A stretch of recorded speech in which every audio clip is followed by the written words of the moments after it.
Good evening, wonderful people, great Biafrans, wherever you are on the face of this very planet. Once again, we welcome you to another live presentation, another address this very evening from this very place, radiating this very gospel of truth and irrepressibility. Because we cannot be stopped, because we have been mandated to preach. That is why, by the grace of the Most High Elohim, we are gathered all over the world, across the entire 24 time zones, on this very planet to listen to this gospel and message of redemption, a message of atonement, a message of liberation, a message of hope, the message that will take us into that very kingdom on the face of this very earth, that very land of Biafra, that Chukwokika Biama has decreed must be inhabited by his children, those he called the children of light. We have come to do justice for that which has been preordained before us. We have come to preach that even the blind may see, the deaf may hear. Those who are suffering from advanced stages of Janjaweedism may be cured of their stupidity. That Biafra may be one family under God in heaven, to restore that which has been stolen from us. I say good morning, good afternoon, good evening, and good night to some of you, because there is no other broadcaster, no other listening platform, no other project of information dissemination that can boast of the range of listenership as we command here on this very platform, this very Radio Biafra. As I welcome you, I will seriously urge you to welcome those who are around you, all your relatives, your neighbors, because before I came on air, somebody said to me, my neighbor is Yoruba, and they love what you're doing. Could you please take it easy? And I contemplated and I said, I am under divine instruction. As I am led by the Spirit, so will I preach it. I respect and I love every shade of humanity. Only those who have come to conquer, to enslave, only those who have come to demonize, only those who have come to pillage, only those who have come to render the Biafran children asunder. They are the ones we despise and the ones we hate with every blood in our body. My name is Nnamdi Kanu. I am the leader of the indigenous people of Biafra the whole world over, in over 100 countries and territories all over this very planet. I lead this very divine movement. I serve the children of Biafra, and I will always serve you until Biafra comes, which I know is imminent. That I can categorically assure you, that Biafra is imminent. I will serve you until the end of my time. We shall not know any corruption. Iniquity shall never be our portion. For Biafra is scrupulously clean in the spirit. All we are waiting for is for the manifestation of that purity in the lives of the men that inhabit this very earth. I speak with every authority. I speak with every command that we have been sent by heaven to propagate this very gospel. And wherever you are, I welcome you.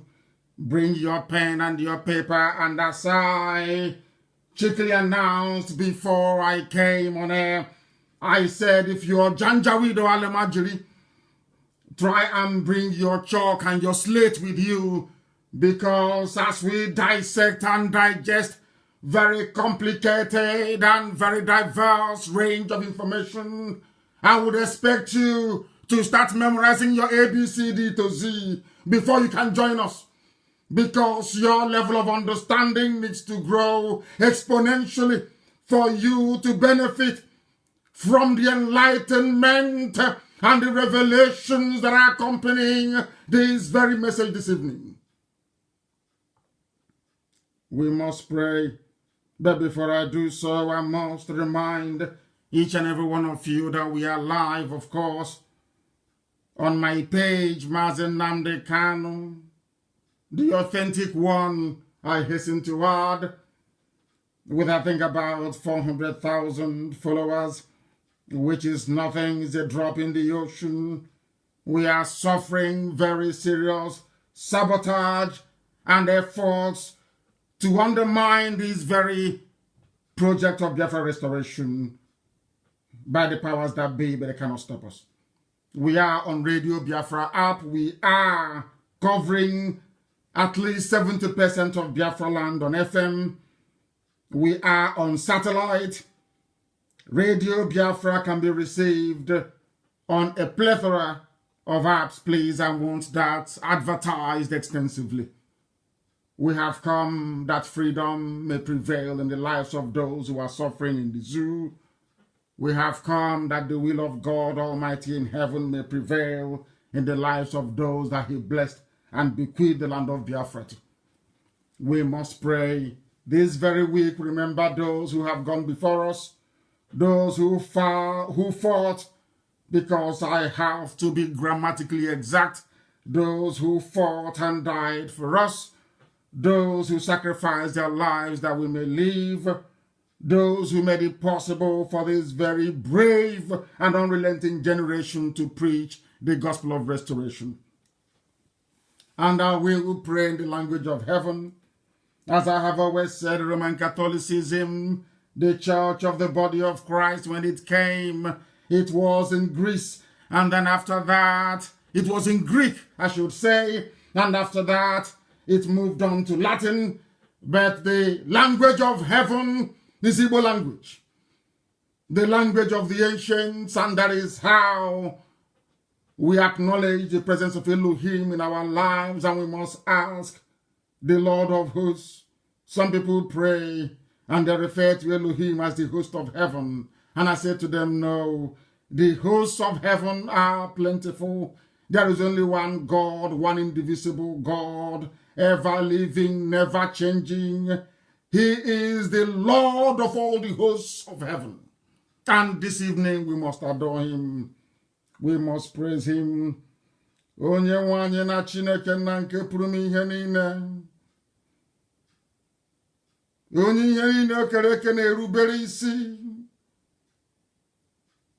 Onye na-enweghị mmalite na ọgwụgwụ. Onye sitere n'okwu ọnụ ya wee kee ihe niile nke mmadụ dị ndụ n'ahụ. Isi ka ihe wee bata n'ime ụwa, ihe wee bata. Anyị wee na-arịọ gị n'uhuruchi ya. Wee na-akpọku aha nsọ gị eze ndị eze. Na-asị na ọnụọgụgụ mgbe were nkeji 14 wee gafee elekere anya 7 n'uhuruchi n'ala nsọ gị bụ Biafra. N'otu aka ka o si wee bụrụ nkeji 14 wee gafee ọnụọgụgụ nke nkwụsị mgbe ebe niile n'ụwa niile. Anyị wee na-efe gị wee na-aja gị mma, na-asị na ọ bụ naanị gị bụ Chineke nna nke pụrụ m ihe niile, onye mmụọ na mmadụ na-efe, onye na-enye anụ ufe nke igwe nni agbanyeghị na onweghị ọkụ nke ọ na-aga, onye ebube ya sachiri ihe niile nke ya onwe ya kere eke, onye ndị mmụọ ozi na-agba oche eze ya okirikiri, na-asị ya na ọ dị nsọ. Ndị nsọ nọ n'igwe, ọbụla dị ndị okenye ọrụ 24 ha sị na ịdị nsọ Chineke, na ndị dị etu a na-atụ mkpọ ọlaedo n'ala. Onye nwe m na Chineke nna biko nu, otuto dịrị aha nsọ gị, ngọzi bụrụ nke naanị gị. Onweghị onye ọzọ anyị na-efe ewezuga gị. Anyị anaghị akpụ isi ala wee nye arụsị apịrị apị. Anyị anaghị erubere ihe ọbụla nwaanyị kwuru n'afọ ime. Nna nke ebere dị ngọzi, eze ndị nsọ,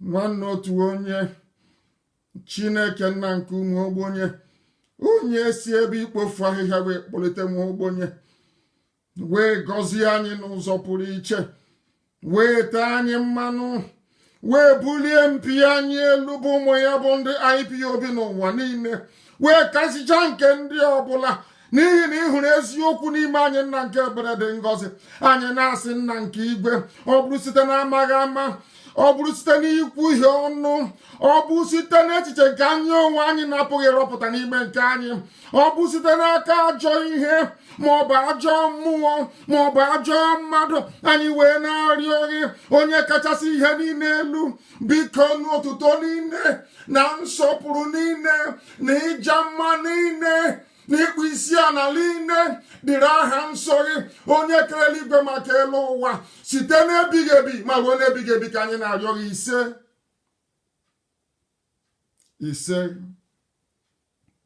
Ise.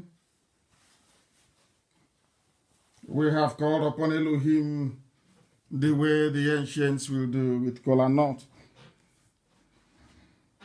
and spirit. We must proceed this evening very quickly and without hesitation to preach the gospel that we have been mandated to preach. The very reason why we were created, the very reason why Nnamdi Kanu married my mother, Ugweze Memoku Kanu. They are no longer with us today because they have done their job. The same way that most of them that fought for us are no longer with us today, they too have done their job. It is now left for we who are in the land of the living to fulfill this very promise, to accomplish this very purpose for which we were born. We are going to preach without prejudice, of course. And I will start this very evening by dissecting the character of an Igbo person and the reason why we are in the mess we are in today. Before I came on air, I saw a very bitter sight. That head bridge in Onitsha was being fenced off by the Anambra State governor.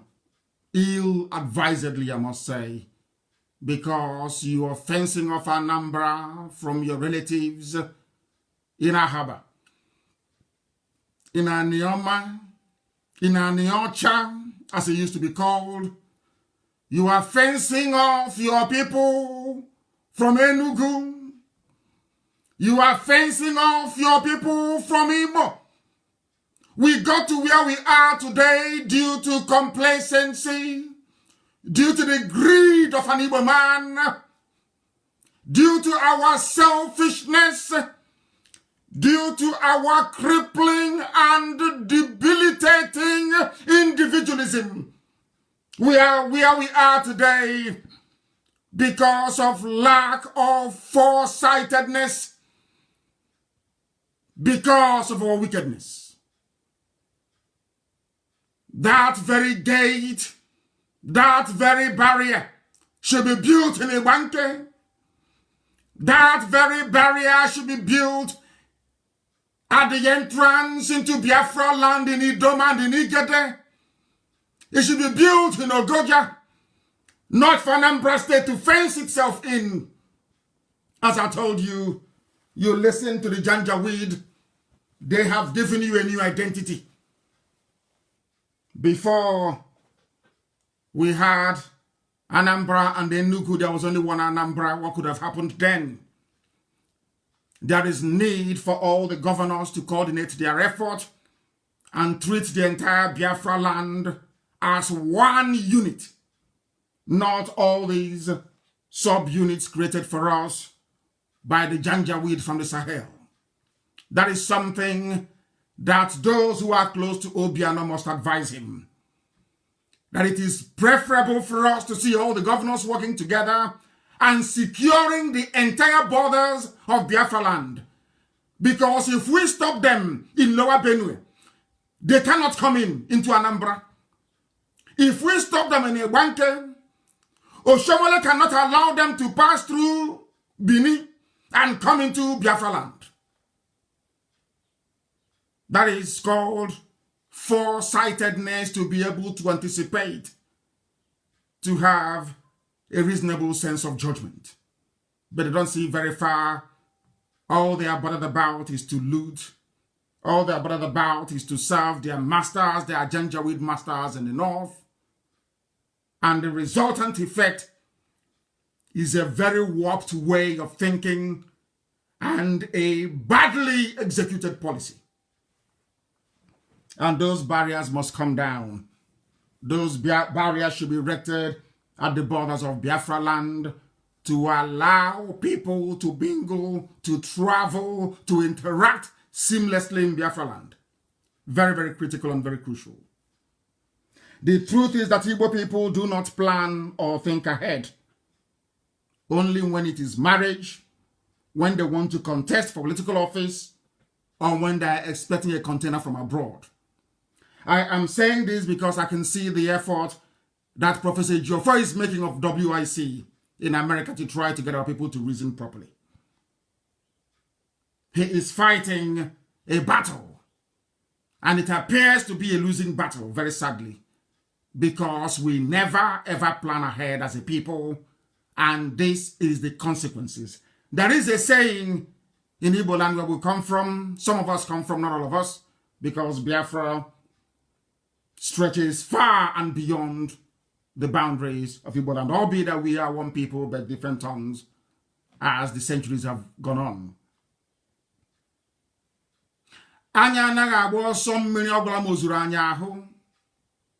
These are the same people that said,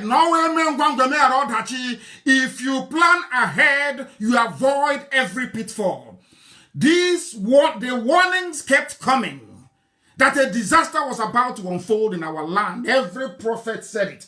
Everybody, if you have a, should I say, a manageable, or should I say, tangible grasp of history, you should be able to know that what is happening now will inevitably come to pass. We foretold what is going on now. We anticipated it. We announced it to the hearing of the whole world. The entirety of humanity can bear us witness. Prophecy after prophecy, prediction after prediction. What did we do? Nothing. But we are more interested in individual survivalism. That is that thing within us. Lack of cooperation. Because those who are piloting the affairs of Biafra are not my relatives. They are not my fathers. They are not my uncles. They are not my children. I have a business in Abuja. I have a business in Kaduna. I live in the USA. I live in Europe. I live in Asia. I live in Lagos. It doesn't concern me. It doesn't bother me. That level of destructive individualism is why we are in the mess we are in today more than any other people. It is down to a very deplorable and ugly trait in an Igbo person. Very, very ugly. And we must expunge it tonight. We must try, I should try to, grandmothers are listening. How do I do this now? We must try as much as we can to remove this bad behavior from our system. It's terrible. That is the bane of an Igbo man. Selfishness to the point of destruction. Not just their own personal destruction, but the destruction of everybody. Had we not rushed back to the north immediately after the war, where people were struggling what to eat, there was no coordination, there was no planning. Those we are remembering this week, what they fought for, we frittered away more or less. We destroyed everything that they accomplished due to selfishness and individualism of an Igbo man.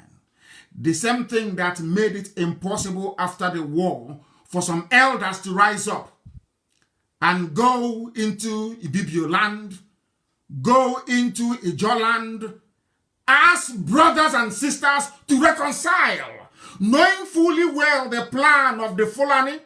It was incumbent upon them immediately after the war, should I say, in 1976, as soon as Ohanese was set up, it was incumbent upon them. I expected them to go into the hinterland, to go into the coastal region of Biafra land and say, we got some things wrong. How do we fix it? They never did it. Until I started that very effort in 1999. They didn't do it. And till today it's not been done. I kept quiet to see if they would do it. But they have not. Because of selfishness and individualism. Not that they were, of course, Igbos are very good people. The same way that others are too. But sometimes there is a way you conduct yourself and the way you behave that gives off the wrong vibe and the wrong message. And that is what we're going to correct this very evening, this very morning, afternoon, or night, depending on where you are. Unless it is marriage, unless it is politics or business, we never ever plan ahead. And that is why we are now having Janjaweed, terrorists from the Sahel, across the entire Sahel, supported by terrorists who have been recruited into the zoo army, into our land. We are not a people that learn from history either. We never learn from history. The killing of Biafrans started since 1945. Since 1945, they have been killing us every blessed year till now. I want people to count back how many years since 1945 they've been killing us till now. Because they kill us and we do nothing. They came to Ozowan, they came to, we've been battling out with them in Nepal. Everywhere you go to, they've been killing us. In Delta, in Cross River, in Akwa Ibom, everywhere there is death. And because we kept quiet over many years, they now realized, okay, we have divided them well enough. We have confused them well enough. We have raised enough saboteurs and traitors within them. Now let's go and occupy their land. That is why they have come. The truth is that the only thing that has been shielding us for centuries is the mercy of Elohim, in heaven, God Almighty. If it is down to the effort of an Igbo man, by now we will be a conquered people because of our selfishness, our greed, and our petty jealousy. These are the facts of life that nobody can escape from. It is the truth. And that truth must be confronted this very evening, because I can see how Professor Joffo is suffering in USA. Every day the man will be lamenting. We need help. They have come. They don't care in America. They just don't care. But tomorrow now, if they catch any of them and want to deport them, you see they'll be crying, saying, Americans are wicked. You saw the way the Chinese were treating us. Some of us complain and said it's evil. But imagine the way you treat yourselves. Look at the way those in America that can fund a resistance have just sat on their hands, waiting for everybody to be killed in the village so they can come back and cut a deal with the Fulani to become the emir to take people's land. That's what they're waiting for. That is the height of greed and the height of wickedness. And you claim you go to church, you go to the temple, you go to synagogue all the time. You go in front of your deity, whatever thing that you're worshiping. And you claim you're an honest person. Every day you bless kola nuts and you break it and you eat. All that nonsense we talk about. We libate with hot drink. We speak to the human spirit when we pour drink outside during libation. After all of that, our behavior is as rotten as a stinking dustbin. As a stinking dustbin. Because I saw what Obiano was doing today and I felt ashamed of myself. And I said, this is not the great race that Lugard talked about. Is not this chaff. I believe that the real Igbo man died in 1970. Everything you've had ever since is just chaff. Counterfeit. Chaff. Because under Igbo Union, if we had Igbo Union would have seen all of these things before. They would have seen it long time ago and they would have made plans for it. But look at where we are today. Nobody knows. Your so-called leaders are hiding, doing conference call, doing Zoom, or is it Voom? I don't know what they call it. when you require leadership, they are found wanting. But they will be the ones to rise up tomorrow morning and say, oh, we are the leaders. We are the leaders. They don't respect us. Some of you that grew outside Igbo land that don't know the meaning of respect. There is something, we that grew up in the village, there's something called Okenye Beribe. If you don't know, go ask your next door neighbor. Because some of you grew up in Lagos, in Abuja, in Wisconsin. Some of you grew up in Guangzhou, in China. Some of you grew up in the UK. You don't know how we grew up as children. You have no idea about our culture and our way of life. You will Okenye Beribe, nobody will respect you. Nobody. When you speak, people will laugh at you. Children will laugh, will make a mockery of you. Because you're old for nothing. Look at where we are today. Look at the mess we are in today. And how sad it is. How sad it is that Obiano is now erecting a fence on Headbridge. He doesn't know the history of Headbridge. He doesn't know why some people in Anioma are upset. He doesn't know the reason why Achuzia commanded Biafran soldiers and was as ruthless as he was. The same Headbridge. He doesn't know the history of Headbridge, Onitsha. He thinks it's just something you can wake up in the morning and just close it off. Headbridge, Onitsha has symbolism. Because after Murtala Mohammed's second army came into Asaba, Headbridge was blown up to slow the advance of the army. And the fighters and the soldiers we had in Anioma could not cross over the bridge to safety. They were all massacred. Some of this history, we have no idea. When people are upset, sometimes you try and find out why they're angry.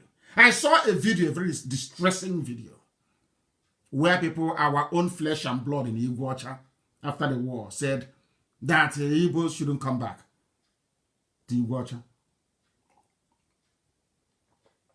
Iguacha is River State, for those who don't know, Port Harcourt.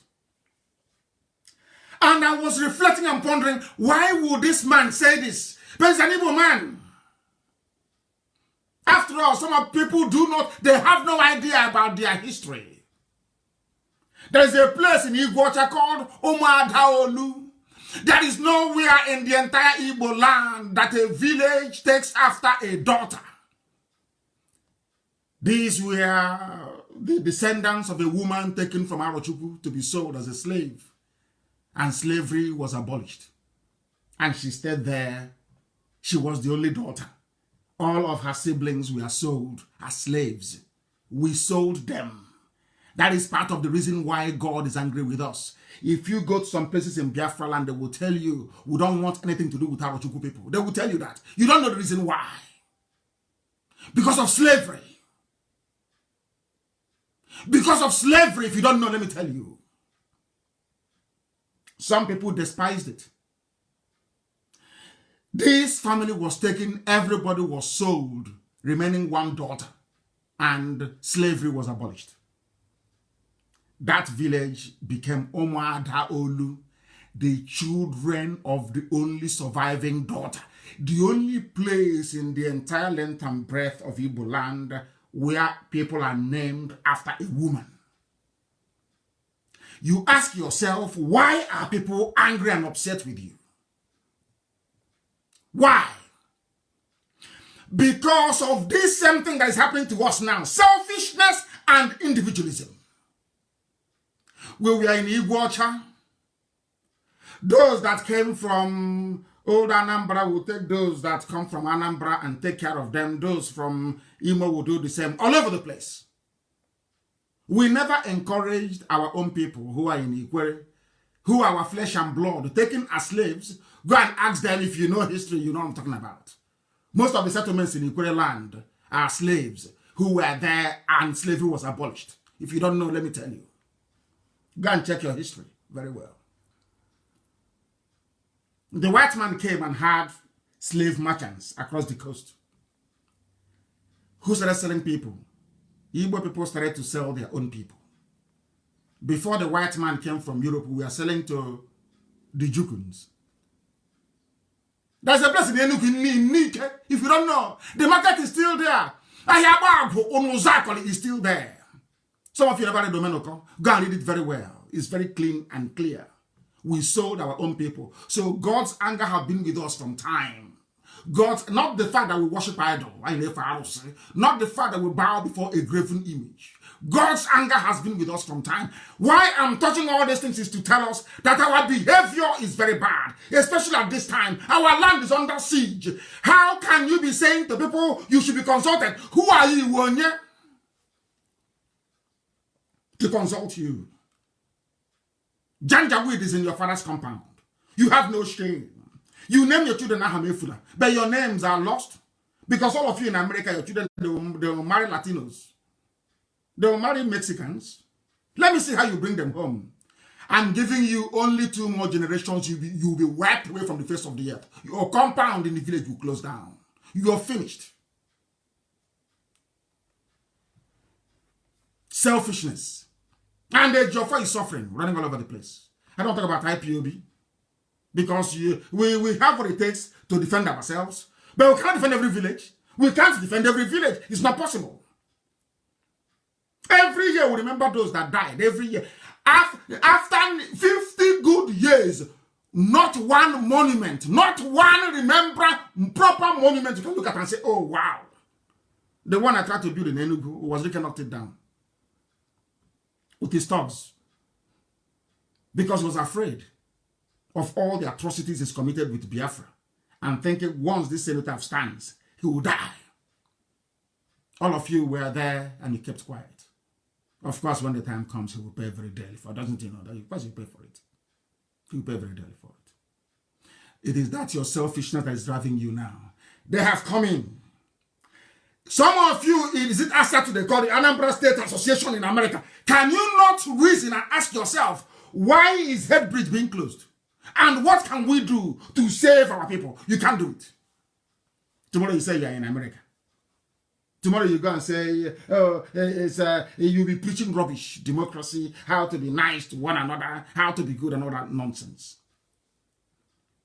We have our own faults, sometimes even deeper than those from outside that we criticize. I must tell you the truth.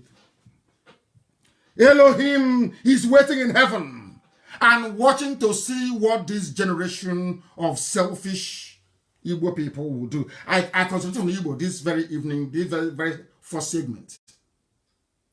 Because if you are the first son of a family, the same way that Anambra is the first son of all of us, Anambra is the beginning of everything. It is their responsibility and duty to rise up and to say, from the likes of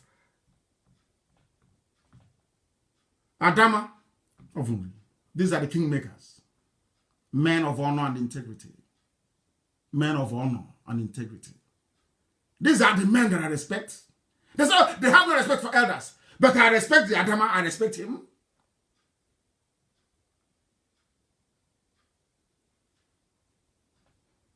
And many others. Our father is there. All over the place. Or should I say fathers, that we respect and accord every honor. But not every idiot. Because in Igbo land there is something called Okenyi Beribe. You misbehave and you think you get respect from us, you're dreaming. It can never happen.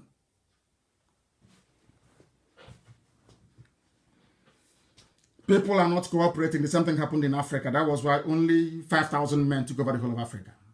The same thing that is happening to us today. The same way the Janjaweed, the same thing that is happening to us now was the reason why the Fulanis found it very easy to divide and conquer the Hausa people. There is a very slight history I'll give to you later on, so you'll understand it very well. We had a whole year to plan the war in 1967. They killed us after the coup in 66. They massacred everybody.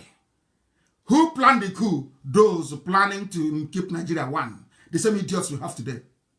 Nzogu came to make Nigeria one. He was born in the north. After his coup failed, the mantle of leadership was taken over by somebody else raised in the north. My mother's uncle, who is Agironsi, traveled to the north at the age of 8 years old. So he's more or less a Kanu citizen. All of them were in the north. They wanted one Nigeria. Like Azikiwe, born in Zungeru, also the north. They wanted one Nigeria. In the search of a perfect Nigeria, Nzogu headed a coup. that was started an Igbo coup. After the coup finished and they killed all of us, they now said, oh, Agwanam is no longer Igbo. It is a Midwest, Middle Belt, South Belt, Niger Delta, South. Are you following what I'm saying? It's a very sober, because this week, remember our dead. It's a very sober broadcast this very evening, but laden with a lot of information and soul searching, which is the entire essence anyway. We had a whole year to plan. 66 to 70, we never planned anything until the war came. I was there running around, trying to buy weapons, trying to defend our land. Then it was too late. By the end of it, 5 million people lay dead. 5 million died. No plan, nothing. The same thing that happened then is happening now again. So in 50 years, an Igbo man has learned nothing. In 50 years, they have become even more stupid than they were ever before. Everybody has sense. Everybody is an intellectual. Even an idiot who for the blue file, about the office flat file, with a worn constitution in it. Now, just gossiping, that's what they do. Talking rubbish. Enemies are they have come. Can you see them? They have come. You are still busy yapping and talking rubbish, making stupid videos, talking nonsense and writing garbage. Now tell me why I shouldn't believe that you're an agent of the zoo to distract us. Some idiots are in America telling me that they're speaking American Akata accent, talking pure rubbish. You're in your house. Your place is burning. You want to be consulted. But the white people that built America, they did not wait for anybody to consult them. They drove the British away, built a civilization. Now you're enjoying in America. Do you see the difference between a white man and a black person? A white man has shame and honor and integrity. We have none. I tell you the truth. Because if we had any shame, I was in America. How many months ago was I in the US? I said, how many months ago? I was in Baltimore. There was a town hall meeting in Baltimore. The hall was packed, full of all of you. Isn't it? In Baltimore. I traveled from Washington, D.C. I think we drove for nearly 2 hours or thereabout to go to Baltimore so I can preach to you. What did I tell you? I need you to contribute $1 each. Somebody asked why. I said, because we need to prepare. As I told you in Los Angeles. So people talk about Los Angeles in 2015. I'm talking about 2020. 2020. Am I correct? 2020 or thereabout. January, or was it December last year, we went to Baltimore. Have you all forgotten? I told you to contribute $1 each. Did you do it? You didn't. Ordinary $1. Being a typical Igbo man, full of selfishness, greed and envy, self-deprecation. What you were thinking is, he did not contribute $1. He was thinking, oh, hi, this is Nnamdi. If all of us now contribute $1, hey, that will give him maybe nearly $2 million so every month. Hi, no. Now they have come to your village. The reason for that $1, they have come. How many of you paid $1? Ordinary $1. One single dollar. You couldn't pay. But you're in America. As selfish as Satan, you people are hot, you are evil. Horrible, horrible people. And I wish that one day America would deport all of you. Deport Hununine, deport all of you.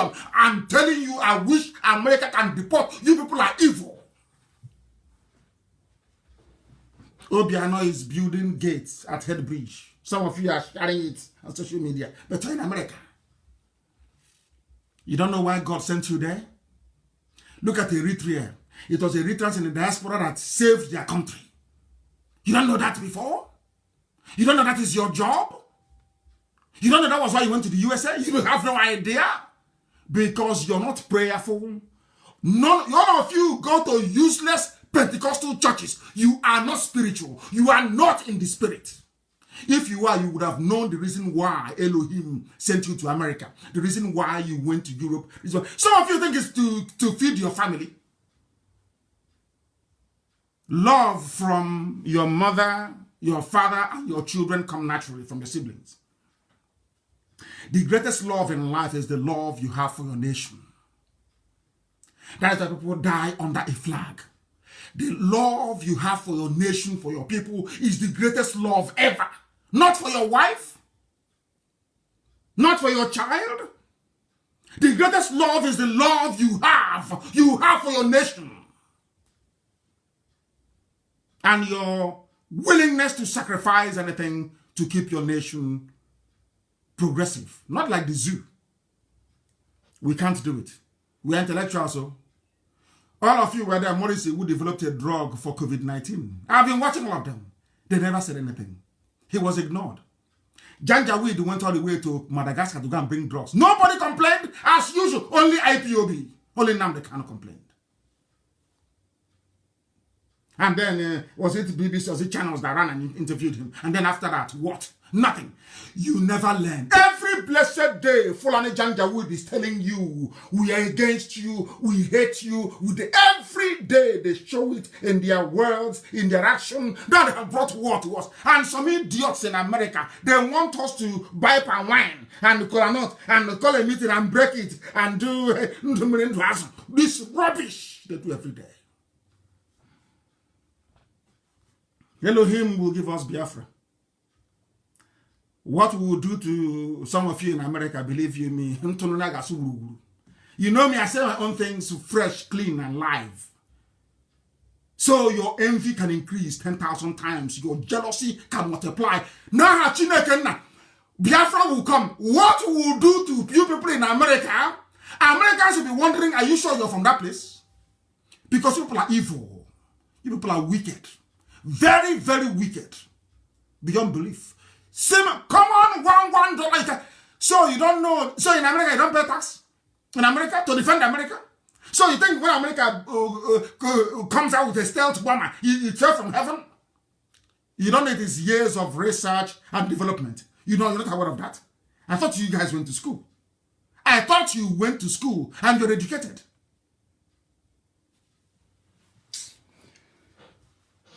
'67, the same thing happened. We lost 5 million dead in the year 2020. We are still making this. Hey, after 50 years, the same. Look at what talking rubbish. Talking about true federalism. Can you believe? Are you people mad? Are you insane? Are you insane? Are your brain cells not working? Let me see the idiot that will come out to say they're contesting. Check up on Hawk. Then you bring out money to buy rice and Indomie. Now, those people that you want to convince to vote for you, their lives are under threat. Instead of you to rise up and defend your land, some of you are busy giving our land to Fulani. And there was one idiot in Obunike who will get hold of you. Check out. They say he's the PG in Obunike. They're selling our land. Do you know there is a native doctor, Fulani native doctor in Obunike? I have his name, I have his video, I have it. Fulani native doctor. That the dead Obunike Igwe, they connived and gave our land, the land of Biafra, to Fulani. There is another idiot in Opa, using a registered business to be buying land from people to give to Fulani. These are Igbo men, answering Igbo names in Abuja and in Lagos, going and doing bring kola nut. Let's pray on top of. They don't know the meaning of it. Let's pray on top of kola nut and break it and eat. They are selling our land to Fulani. Defend that land, they will not defend it. Every time, every 4 years they come, vote for us. Vote for us, or the Janjaweed will make them governor anyway. I think that's what's going to happen from now onwards. Do whatever nonsense you like. They wait for you in Abuja and choose whoever they like. Hope Uzodinma is giving our land to Fulani and Imagine schools. There are some things that I wonder what our ancestors will be thinking or feeling right now, to be honest with you. I don't know, to be honest. It's very, very shameful. Very shameful. For us, it is always, what will I gain? Usually. What is my gain? To serve your people, you're asking, what am I going to gain? What is going to be my gain if I go into this thing? Typically Igbo man. Igbo man at his worst. What am I going to gain? And I said to those, I said in 2009, I said to those of them in the north, one day they will kill you. You see all those properties you are creating in the north, it is gone. Because once they take over Biafra land, they will cut off your escape route. You are finished. Fulani despises you to the bone. Doubly so because Nzogu killed Ahmadu Bello, the Asadwan, their scion, the firstborn of their people. A direct descendant of Ottoman Donfodio. You think they'll forgive you? You are mad, you're insane, because you don't know history. You don't know anything. You wonder why Fulani, they hate you as much as they do. Because Nzogu killed the Sadwan of Sokoto, Ahmadu Bello. Shot the idiot dead. He was you can define ethnic bigotry. Ahmadu Bello's oil was out of this world. And Nzogu was trying to save Nigeria. You know, he took over. You know, he was trying to save Nigeria. And look at where we are. Those trying to save Nigeria, look at now Nigeria has, the zoo has come in to swallow us. And somebody is in America waiting to be consulted. This thing you people are doing, I wasn't consulted. Elohim, please give us Biafra. So we can set an example with those in America that the world may know. You know, they watch cowboy movies and they think, oh, you can't stop me from coming into Biafra land. You cannot. It's my father's land. Elohim, please give us Biafra. We'll show those stingy bastards where they belong. Mad people everywhere. It's only people. You cannot go and learn from Eritrea. You cannot go and learn from South Sudan. You cannot go and learn from East Timorese. You cannot learn from Kosovo. You cannot learn from Albania. You never learn nothing in America. Just make money. Every 4 years you come home. Oh, unbelievable. We must continue. They said it was Rike squandered the goodwill of people because he was engaged in fraud when he was doing Biafra. But we are not all the same. I know that IPOB, we've come a long way. We are fighting for our freedom at the most difficult time in our history, when there is no trust and no belief. The little trust that was left was Rike with his criminality squandered, smashed everything into the ground. So if you're asking our people to help now, it's very difficult. No matter how rich I am I going to be able to buy a tank? Can I buy an anti-tank missile? Can I, as one person, buy it? The answer is no. It's a collective effort. Everybody must come together. It is a collective effort. We must defend our land. This is not the time to be hiding and speaking. You can see the front. They carry their own AK-47 in the open. They carry assault rifles in the open. It's not hidden. So why are you telling me? Let's talk under the table. What are you talking under the table? They are in our villages with guns. Can't you see? Are you blind? Are you people blind in America? Are you that blind? You want me to beg you to speak nicely to you before you can rise up to defend your land? Are you not foolish? So in the land you're in, when George Washington was fighting the British, they were begging people. That was something I posted about taking an oath. Adams formed a secret society. They took oath in Massachusetts.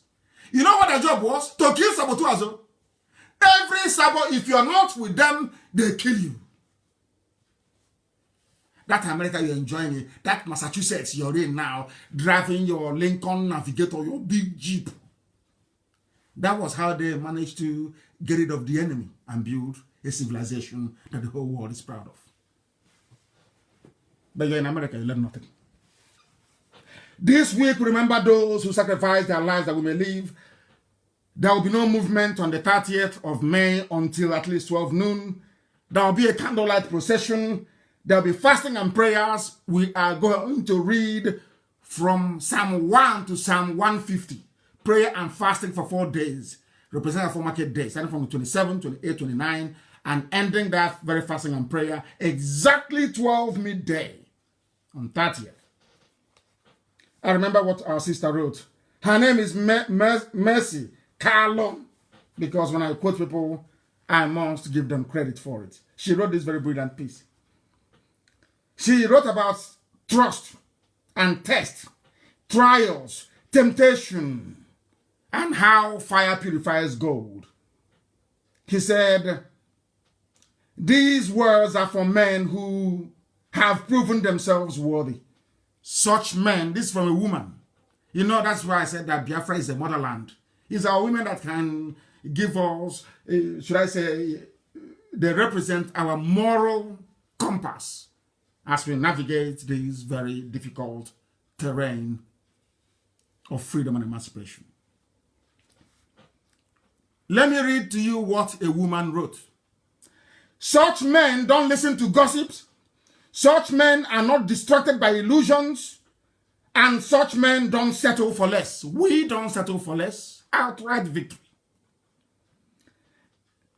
They are moved on until they reach their goal. If you truly believe in something, I don't think anything anybody said to you will make you to renounce your beliefs. Otherwise, she mentioned my name. I would have abandoned the struggle a long time ago because our people can be very, very frustrating. But I know they're also very lovely.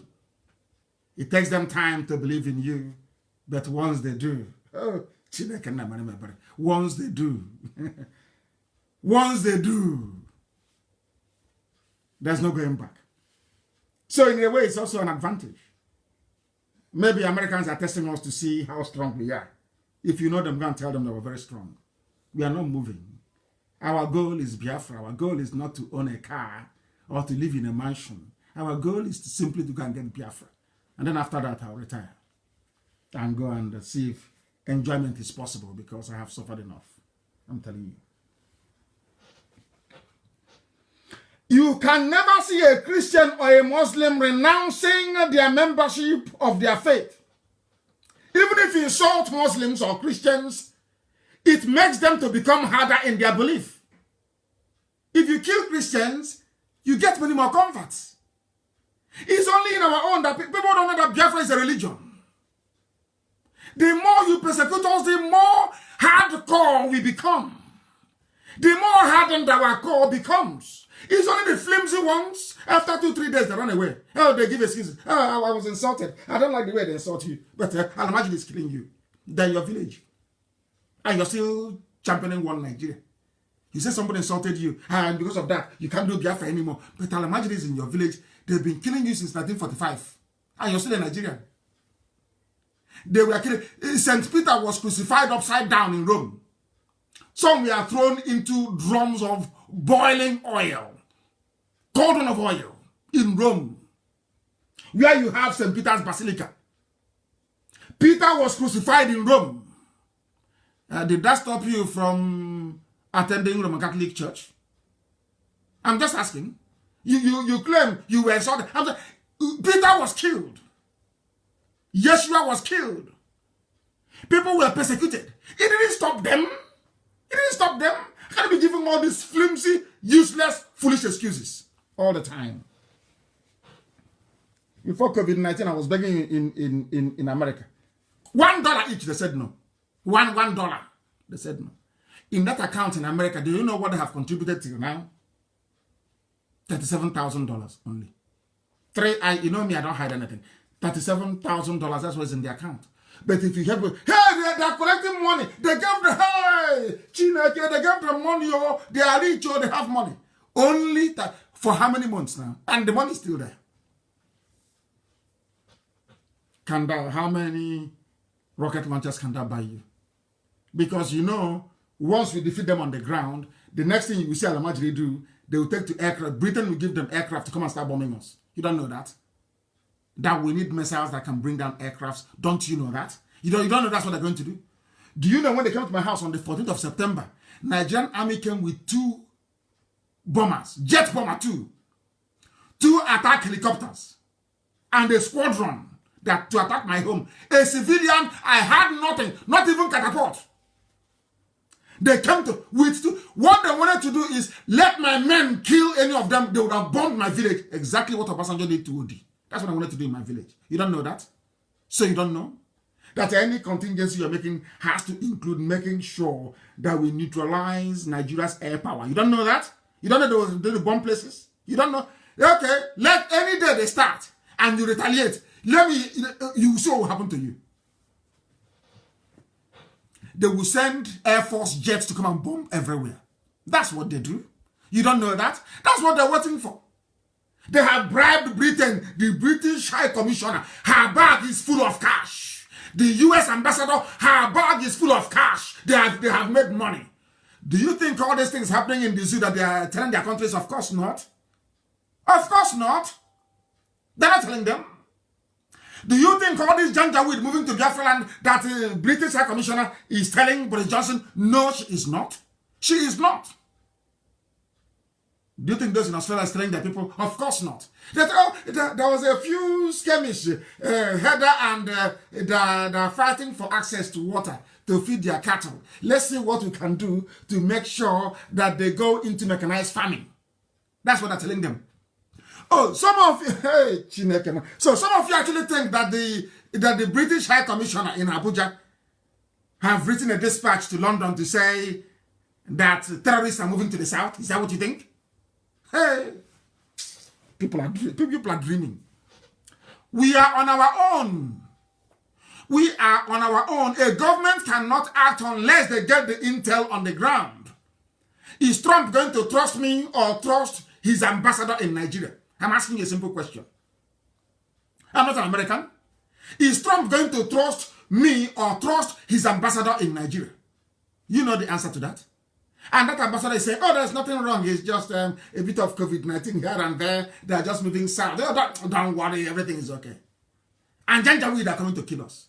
And they have bribed every media in the world. 2, 3, they have... Why is somebody calling? These people are not well, you know. Why is somebody calling by this time? Unbelievable. Oh, he's not even listening. He's just calling, want to talk on the air. Just imagine. There's a lot of orientation to be done in Biafra land, I'm telling you. They are not relaying any message to their home country. That is the truth.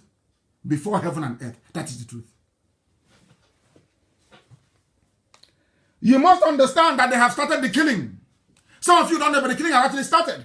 What they are now doing is to do exactly what the Iraqi resistance did to US soldiers in Iraq after Desert Storm. You know what they did? They started to place, pipe bombs, like toys, like something you can just pick up, like a scrap metal. You don't know it's a bomb. You pick it up and you die. They have started it in Owerri. This is for those who are from Owerri, who are in the US. Let me tell you, you are waiting for it to start. It started already. Bomb exploded and killed 3 people in Imo State. Are you listening? They are testing things out because their boy is in Imo. Hope Uzodinma is there to protect them. You people don't know what is going on. 3 middle-aged men identified as Elvis Okado, Kasiem Obi Uzoma, Justice Adiemena. They have all met their untimely death in Imo State. The sad incident occurred as a result of a bomb explosion in Eziosu community in Ugu, the local government area of Imo State. Confirming the incident, in case you say it was fabricated, confirming the incident, the police public relations officer, Superintendent Orlando Kechukwu, said the incident occurred on Thursday at about 2 p.m. when members of the community suddenly heard a loud explosion. They rushed to the scene only to discover 3 lifeless bodies of the victims lying dead on the ground. That's the day they have come. This is the what Mujahideen, this is what they do. It's called an improvised explosive device. That's what they use. They drop it by a street corner. You come there, children will pick it up and they will die. And you have people in America that could have helped. And they have decided not to help. They have decided not to help. What? The same thing that was how we sold our own people to Arabs first and then to white people. That was why God cursed black people in Africa. You don't know that? You don't know, so some of you don't know that our wickedness is unbelievable. Unbelievable levels of wickedness and atrocities. Unbelievable. This black. Look at USA after the war. They sent money to Germany to rebuild Germany. They gave money to Japan to rebuild Japan. These are white people. They fought war with Germany, but America, under the Marshall Plan, after the war, gave money to Germany to rebuild Germany. white Europeans. Do you see why God loves them? Do you see why God keeps? Do you see why they are blessed? How about blacks? We lost the war courtesy of Britain. Instead of them to say, oh, let's rehabilitate is after the war, as there is something called chivalry. They decided not to abandon that very code. Ask any army officer, any grown-up, of course, the ones who are learned, they will tell you what chivalry means. They said no victor, no vanquish, no this, no that, and no that. You know what they did? And when we came, even the one, you know that verse in the Bible where Jesus took money from those that don't have and gave to those who already. That's what they did after the war.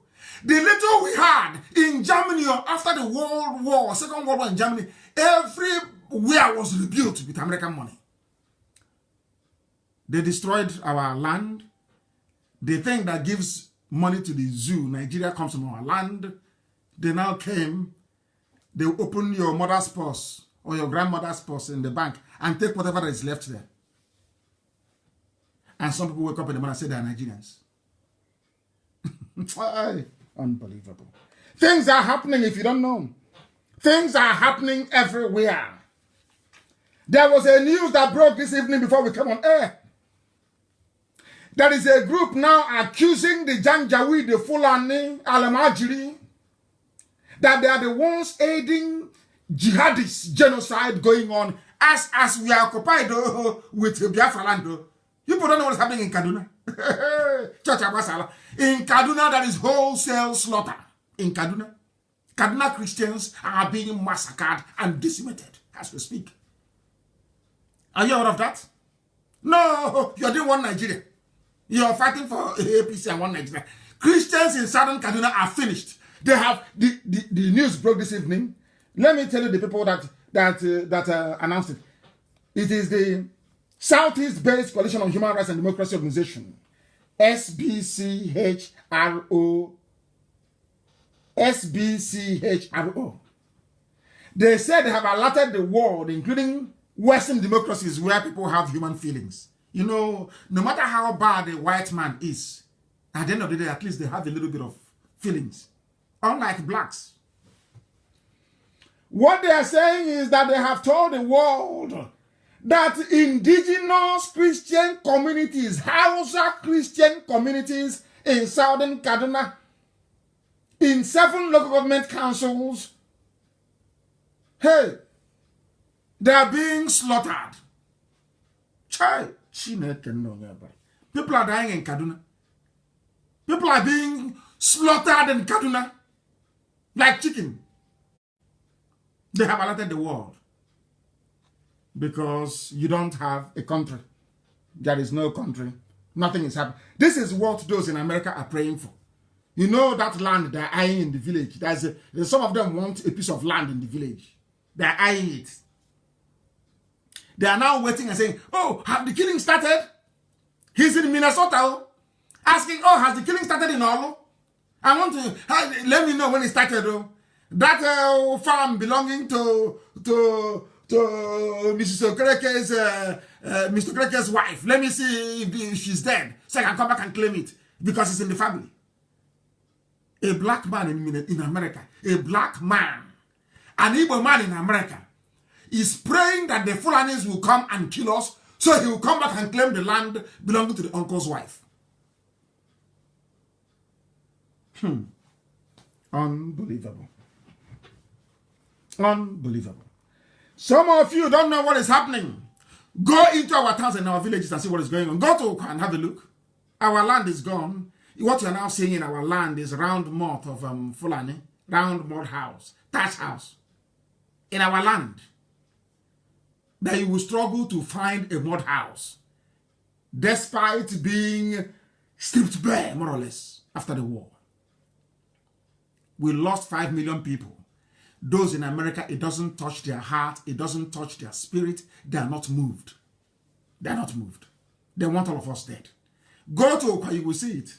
And these are lands being given by our people. Somebody will come as a land agent. Mietiala will approach him. He will go to the Igwe, the Eze of the village, or the PG, That is why there is this craze now about being a PG. You want to be PG, they're looking for land to sell. Anybody say, I want to be PG, is because they want to sell communal land to Miet Yala. Have you wondered where that 100 billion they gave to Miet Yala, where should I say, what they're using it on? Not just to buy weapons. They're using it to buy land in Biafra land. Now you know. That is why some traditional rulers are busy giving our land away to Miet Yala. The one in Okwa. Give it to Miet Yala. Obunike. Please, Amaka, publish that video that are those in Obunike that was talking rubbish yesterday. Publish that very video so they can see it. What is happening? Publish it for them to see in Obunike. And their native doctor, their Dibian, their Fulani native doctor in Obunike. Doing voodoo for them to confuse the village. No, and they're confused. That's why they came yesterday to write rubbish. Have you seen your people? These are Igbo, IGBO Igbo. You know, Bunike? Traitors. Because of money, cash. Treacherous human beings. You know, Bunike. Talking rubbish. We'll get hold of their PG. Don't worry. You hear the story. We'll get hold of him. These are idiots selling land to Fulani. Fulanis, we have they think that Nnamdi Kanu can come on air and preach falsehood to the world. They don't know who we are. You think I can sit down here behind this microphone that Elohim gave me and I'll be preaching falsehood? Not what I say, I'll be telling lies. You are insane. We'll get you. The PG of Ubunike, we will get hold of you. And that day, you speak Latin, I assure you. They are selling our land.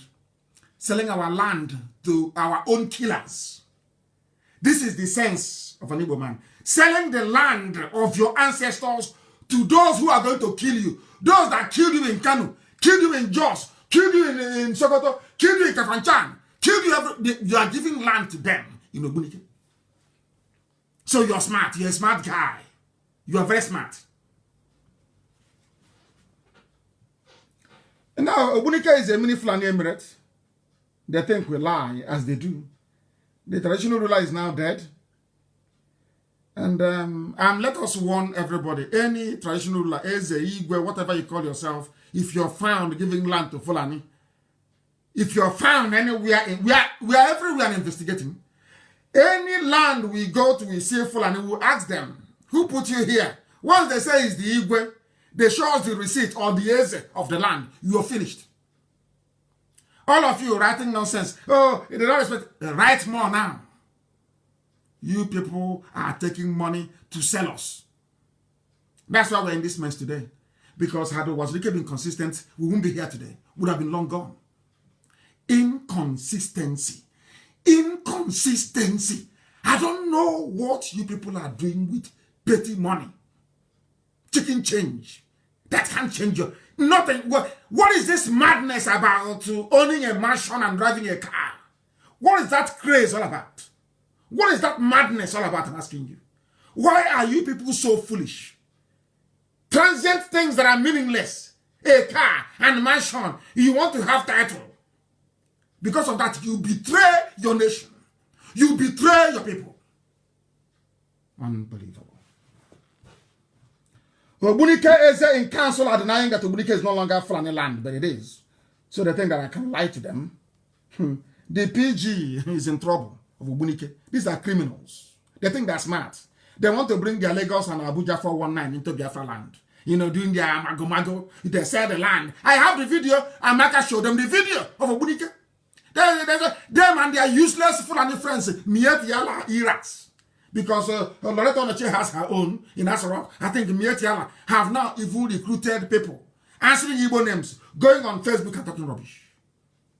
Show them the video of Obunike. Mad people. Do you see the cheek, the effrontery? After stealing, they catch you as a criminal. The Obunike is in council. You catch them red-handed, selling land to Fulani. they still have the face. They still have the face to come and be writing rubbish. That is a lie. They don't know we have the video. Do I look like somebody who will make an allegation without evidence? Hey, Chobo Kadibo's home. I don't know. Abomination.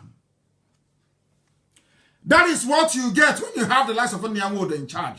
He doesn't know our culture. He knows nothing about our way of life. Absolutely nothing.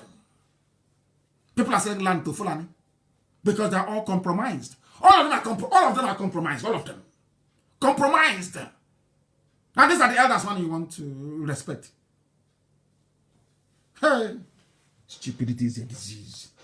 It's a disease. And let me tell you why. People don't understand us when we speak.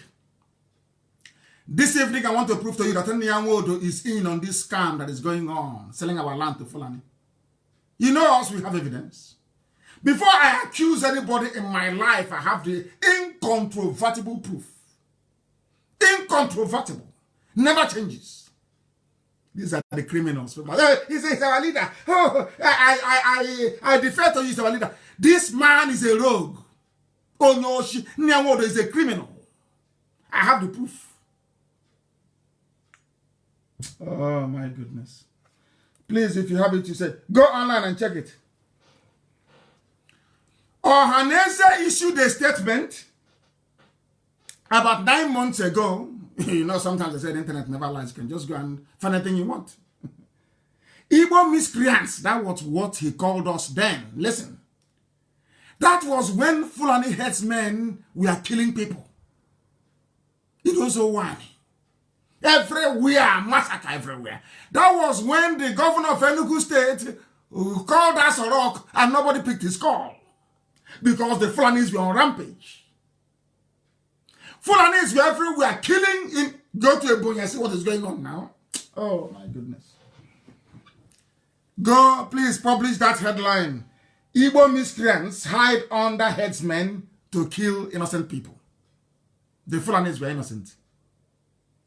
Igbo miscreants. Fulanis are coming and killing us. Anywhere we put up any resistance, they say, oh, they're killing innocent people. Oh. Who issued that statement? Ohaneze. Please publish that very link so the world can see it. I don't accuse people anyhow. What would I gain? I have integrity and honor. Millions all over the world believe that anything that comes out of my mouth is the truth. And it is. They know I don't lie. Ohaneze has made a revelation. This is the news, oh. Ohaneze Ndibo has made a revelation about the rising rate of kidnappings and killings in the southern part of Nigeria. The President General of Ohaneze, Chief Nnamdi said, some Igbo miscreants hide under Fulani headsmen atrocities to kidnap and kill innocent people. Exactly what they asked him to say. His Fulani masters.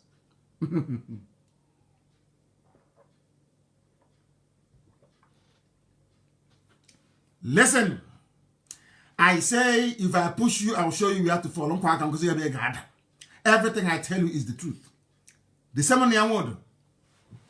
Word, however, urged traditional rulers, number one, town unions, number two, and local vigilantes to fish the miscreants out and hand them over to law enforcement agencies. Not to fish out the Fulanis who are doing the killings and the raping of our women, which, of course, Dave Umahi, the governor of Ebonyi State, confirmed. Dave Umahi said that they raped a woman and killed a woman in Ebonyi State. So Nnamdi is telling us that we are the ones raping our mothers and killing them in the farm? Hey, now you see why? Now do you see why? Do you now understand why we are angry? Why we cannot respect people who are working with our enemies secretly to come and they come and you see them in the open, you think they are normal. Oh, we don't like what's happening. We want to restructure it. Rubbish. They are their slaves. They are their slaves. You've heard it. It's there, it's online. Not he issued a statement. We are the miscreants, and the Fulani headsmen who are in our land are the saints. They are Saint Michael, Saint Gabriel, Saint Yusuf. They are now in our land, killing us. And instead of Nwodo to call a meeting to say, what do we do to defend our land, Nwodo said it is IPOB that is doing the killing. Oh dear. Our hands are clean and we are proving it. They now wrote a letter. This one is what's the name? Association of Southeast Town Unions. The same group of people. ASETU. I don't know how God is punishing us. Why are you doing this to us? They wrote a letter. I'm going to read the letter. I have another letter to read. The main topic this evening. From Pandef to Abuja. I'll read it. Analyze it for you. This is a letter from the Association of Southeast Town. The ones Nwodo is calling upon to fight IPOB instead of Fulani headsmen. I'll read it for you. They are writing to United Nations from Enugu. They're in a lock-up garage in Enugu writing to UN in New York in the middle of pandemic. I want to read the letter for you. United Nations Secretary General, UN Secretariat in New York, USA. The President, they wrote also, they copied in Trump, two of them. Special Advisor on the UN on the prevention of genocide. Now they know there's genocide though. On the prevention of genocide, UN. Everybody was copied in. What is the main heading of the letter? Ethnic cleansing and land grabbing agenda in Eastern Nigeria. And who are the people to blame? I'll read it for you very quickly. It has come to our attention that able-bodied young men from northern Nigeria are being smuggled into the southeast and eastern part of the country in droves. This is in spite of the nationwide lockdown and all the rest of it. And they are coming from the north. So it's not IPOB, as Nwodo wanted to make them believe. Now they're writing a letter to UN. Do you know what I find very bizarre about the lack of trust and cooperation within our people is this? You are writing to an organization that is in America, UN, and Trump. Ask yourself, as they would do, in the Western world, when you want to go and register a charity, I'm sure even in the zoo, when you want to register a company or a charity, they would ask you, in the Western world, are there people doing exactly what you intend to do? If the answer to that question is yes, then they'll ask you to go and join those people. These people writing this, they know they have World Igbo Congress in America that is actually registered with ECOSOG and the UN. The same people that UNPO registered with in order to represent Bim Masop Wazlike, the latest fraud he was walking about with. WIC is there already. But instead of going through WIC, there is an Igbo organization in America, they wrote it on their own. We want to do our own thing as well. Do you see the problem that we have as a people? Is it clear now to everybody? Do you see the problem that we have? Instead of writing to WIC, please, World Igbo Congress, what do we do? We have this.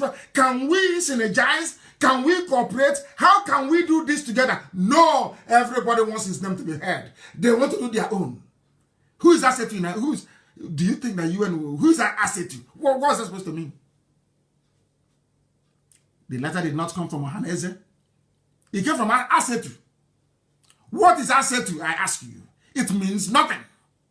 But your children are there in America under the leadership of a man that is working. It is only one I've seen actually who's in WIC that has common sense, working for his people. They could have telephoned Professor Geoffrey to say, Professor Geoffrey, we have this letter. Help us. Let us coordinate everything. So they know we are speaking with one voice. But no, this one will write from Enugu. This one will write from Oka. The other one will write from Iguacha. One will write from Ekom. One will write from Obudu, Cattle Ranch. To the same UN. And they get all these letters and they're thinking, my goodness, are they normal at all? Now you know what is happening. Do you see how we are? Do you see the way we behave? Do you see what is wrong with us? Can you see what is wrong with us as a people? Everybody wants his name to be heard, even if you don't have the pedigree, even if you don't have the class, you do not have the finesse or the grace to do the work. You want your name to be heard. Why couldn't they go to WIC? They want their, oh, now I sent letter, I signed it, oh, my name is going to appear at the UN. In case Biafra comes. So we will say to our children, we're also part of it. That's what they're doing. Do you see how we reason and how we behave? Very, very sad indeed. We must, as a people, streamline the way we do things. There is an existing UN registered Igbo organization with an established name. That is the World Igbo Congress. Submit your letters through World Igbo Congress. They will deliver them. If you are an Igbo organization wishing to reach out to the US-based organizations, for instance, or any of this anywhere in the world for that matter, if your petition is Biafra related, you go through IPOB because we have the presence all over the world. If it is about Igbo, you go through World Igbo Congress. What is wrong with our people? Why all this duplicity? Why all this, multiplicity of organizations? For what reason? Do you see where our problem lies? They can't. And that letter will be ignored, of course. But had this letter been submitted through WIC, WIC will give them the letter and also attend UN ECOSOC meetings where they can actually discuss it with UN officials. Now you understand me, don't you? Unbelievable. Unbelievable. This is what is happening in Okwa. In Okwa. The telephone number is the everything. Please, can you release the video of Okwa? Our people, Igbo people, are selling land to Fulani.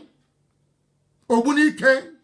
In Okwa. Everywhere. After selling land to Fulani, and the Fulani is now coming, the same association of town unions will now write to America. You write to UN, write to Trump, and say, oh, please, help us. But you sold land to them. And then I want to tell you that IPOB is the problem. You should work with your vigilantes. Now, do you see it? Have you seen it? What you have done to yourself. And somebody quite rightly said, all truth must pass through 3 stages. First, it is ridiculed. Secondly, it is violently, of course, opposed. And thirdly, it is accepted as being self-evident. That's what we do. We preach the truth. You may not like it, you may not understand it, but in the end, as where we are today, did I not tell you we'll be here? I told you where we are today, that they are coming. I said to you, they are coming. You said, oh, but where are they? I said, don't worry, have they not come? Have they not come? Have they not come? I'm asking you. And when next I tell you something, you take it seriously. In a country where there is no president, there is no vice president, that is anarchy and chaos and lawlessness. But do you know what they are doing? They are busy lobbying Interpol to try and stop me. Do you know that? They want a man, this present IG of police, Mohammed Adamu, to head Interpol. Do you know that? They'll be shocked how we know. I got this information from Interpol headquarters. They said they are lobbying Mohammed Adamu. In Asorok now, they are panicking. They'll be in a state of shock. How come he knows?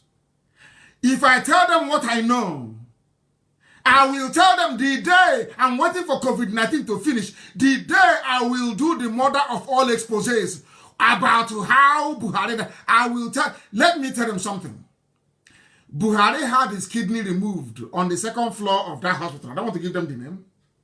2nd floor, he had his kidney removed on the 2nd floor. And when the day comes, I'll educate the world. They want Adamu to become Interpol head so they can fight IPOB. Do you see how strong we are? Obunike, you see how strong we are. Not Obunike people, please.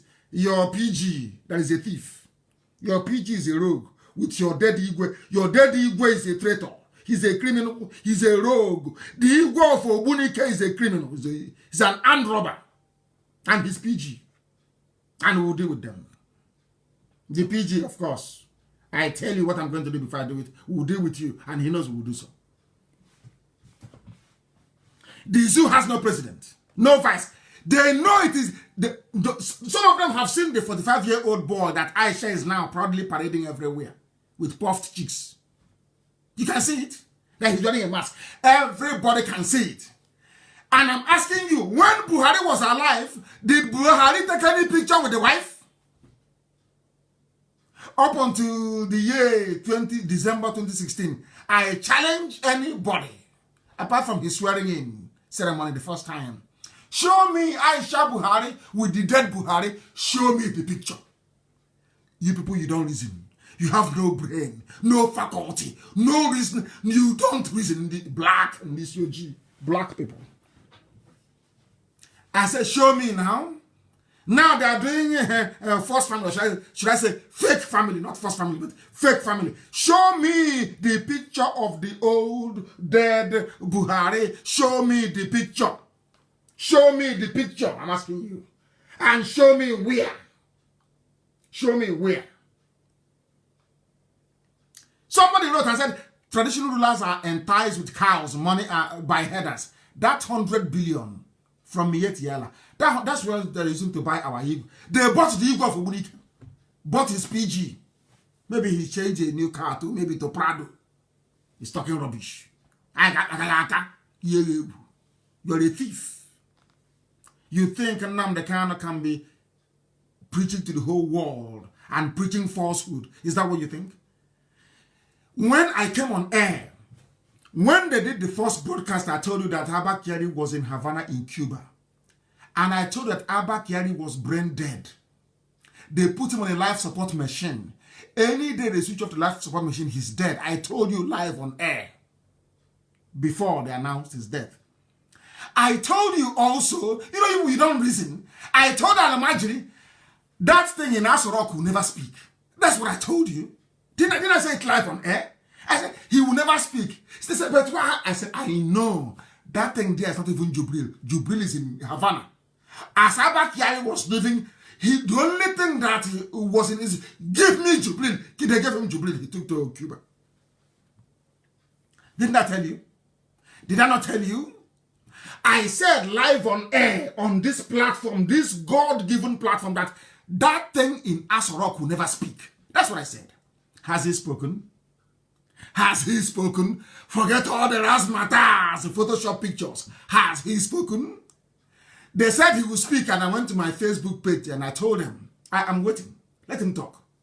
They quickly canceled it. So you have forgotten. You don't know how powerful we are, do you? I challenge them. I goad them. I challenge them to make mistake. You don't know that's what we do? We push them, or we keep pushing until they keep because of IPOB. Now Aisha is not taking picture with a Buhari. They claim. Aisha Buhari, before 2016, show me your public pictures with your dead husband. Bring it out. Let us see. There is none. Do you see how we roll? I told Zoo that Elohim will break you into pieces for the sake of IPOB. I said for the sake of IPOB, God will destroy Nigeria. For the simple... Do you know why? Because we hold the key. I call it the key of David. The 7 senses of David. There is a way you ask God for something. You're holding God. He cannot get... He will do that thing for you. David had the secret. And so do I. Elohim said you will pay a very huge price. I said I will pay anything. He said I will give you Biafra, but I will, in front of your eyes, I will destroy Nigeria. I will make Nigeria hollow. That's what Elohim is doing. For our sake. Because God in heaven knows that our heart is clear. Nobody loves our people more than the way we do. Nobody does. We do what we do because we love our people. Nothing more, nothing less. That is, I don't want to be president of anything. I don't want any contract. I need nothing from anybody. I mean absolutely nothing. Let Biafra come and I retire. Nothing. I said nothing. I don't want anything. I don't want your mansion. I don't need your car. I need nothing from you. But to do the will of God. That's all. But yet they don't understand it. If I want to sell this movement, I'd have sold it in DSS custody. In Kuje, they came and I said no. When I came out, they came and I said no. Is it now that I'm going to betray you? It's not, you know it's not possible. My father and my mother, they're in heaven watching. And you think I will abandon Biafra? When my mom and my father are in heaven watching. Hey, please now. Please, give me a break. Where is Buratai?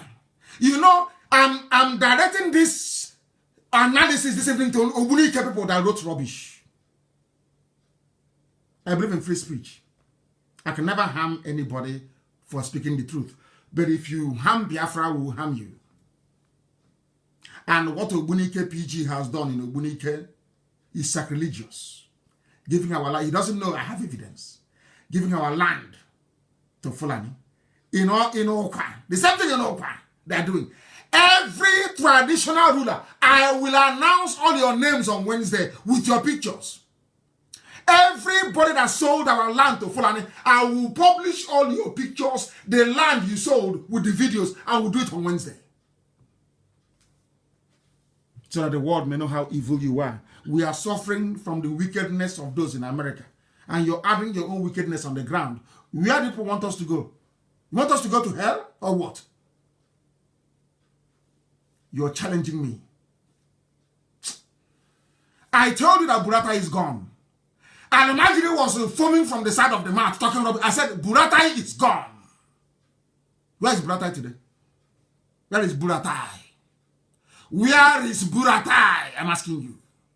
You're playing with me. You people don't even know. Maybe because some, once you stay together, some people, they're thinking, I know him now.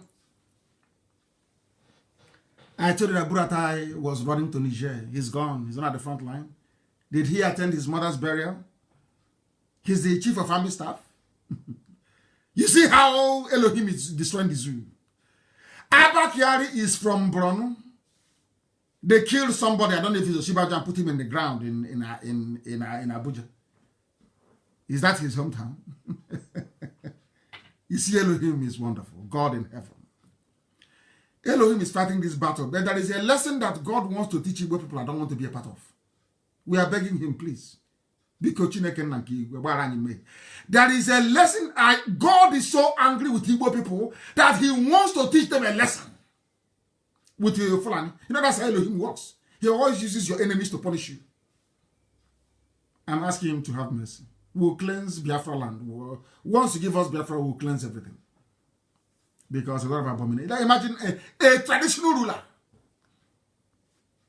The day he was coronated, he was in the market in the village square of our forefathers to defend the land and the culture. The land he gave to Fulani. He gave to Fulani because of money.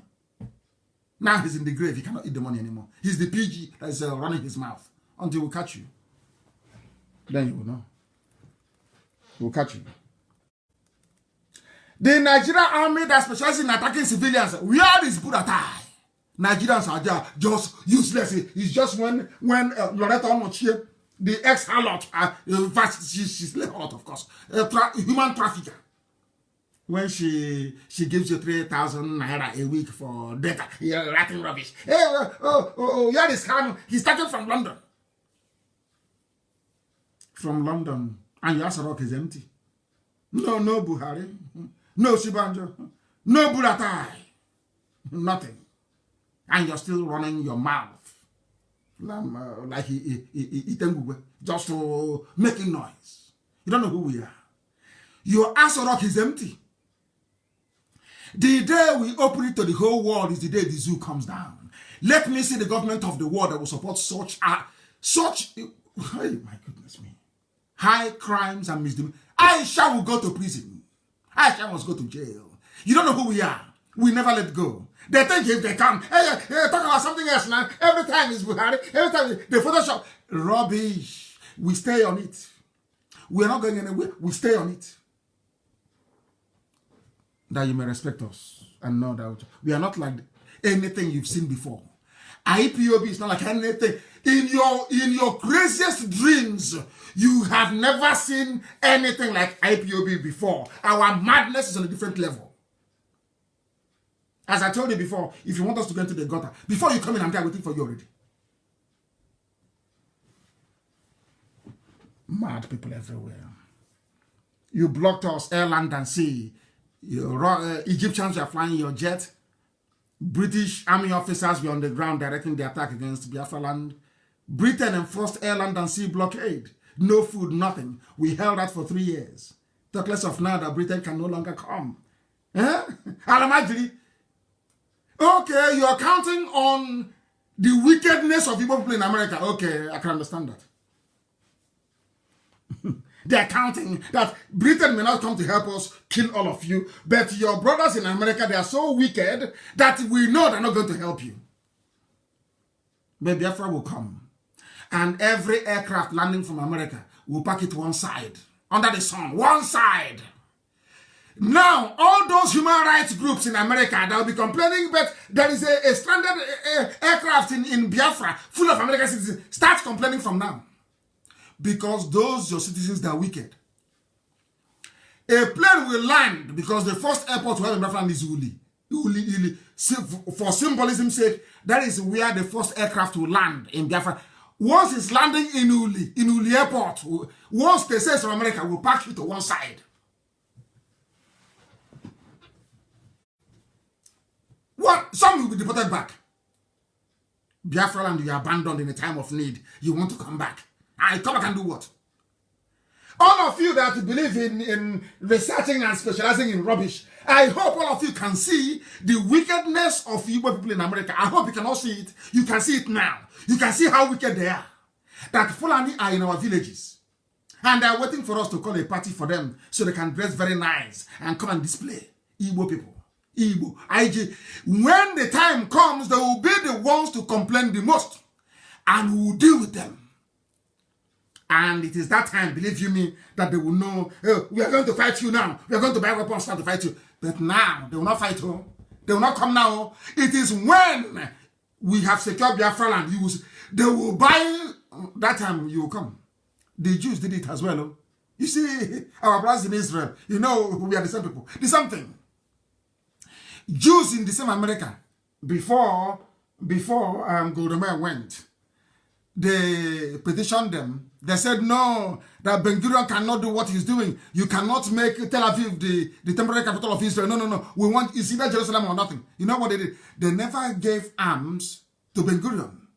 But they went and bought arms to come and fight him. Not to fight the Arabs. No. Jews in America contributed money, bought weapons to come and fight their own people. Come and fight them. Not to fight Arabs. It's something will happen now, and we will kill all of them. Go and bring it and come now. You think because you're in America, you watch Rambo, you think it is Rambo. You go and come, we'll teach you a lesson. We'll show you that wickedness doesn't pay. That's your wickedness now in America will never pay you. And all the Sabo can never come home forever and ever. They can never come. Sabo can never come to Biafra land. If you like, you'll be escorted by 10 amnesties, you can't come home. Mad people. Where is Buratai? And you're playing with us. Because I know them. We went to primary school together, secondary school. You don't know who we are. We are IPOB. I'm not Akwada. We are IPOB. Ask how many means they will tell you. Mad people everywhere. It was one Nigeria that cost us. I'm going to read a letter to you. An open letter from those that call themselves Niger Delta. From Pandev. I watched them. These days, when they want to mention Niger Delta, there is a type of, their tongue will be vibrating. They are no longer sure. Because that is the height of stupidity. Once you say you're a Niger Delta person, you are an idiot. A complete and utter idiot. You are an idiot in the morning, an idiot in the afternoon, an idiot in the evening, and I'll prove it to you why you are a complete all-rounded fool. Nothing like Niger Delta. If you say Ijo, I will understand you, I will respect you. You say Yoruba, I will respect you. If you say Isoko, of course, fine. If you say you are a BBO, you are Efik, you are on, you are Anan, I respect you. But to open your mouth and say Niger Delta means you're a fool, you are raised in the zoo, you're a zoo animal, your brain cells are not functioning. Not well. We must proceed. They wrote a letter.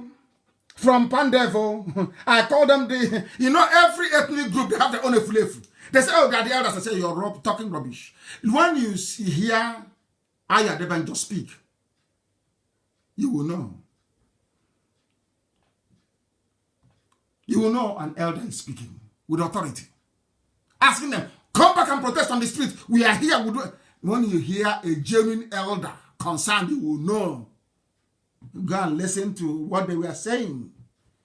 A man I respect immensely, but Yoruba people won't write about it. Aya Debanjo.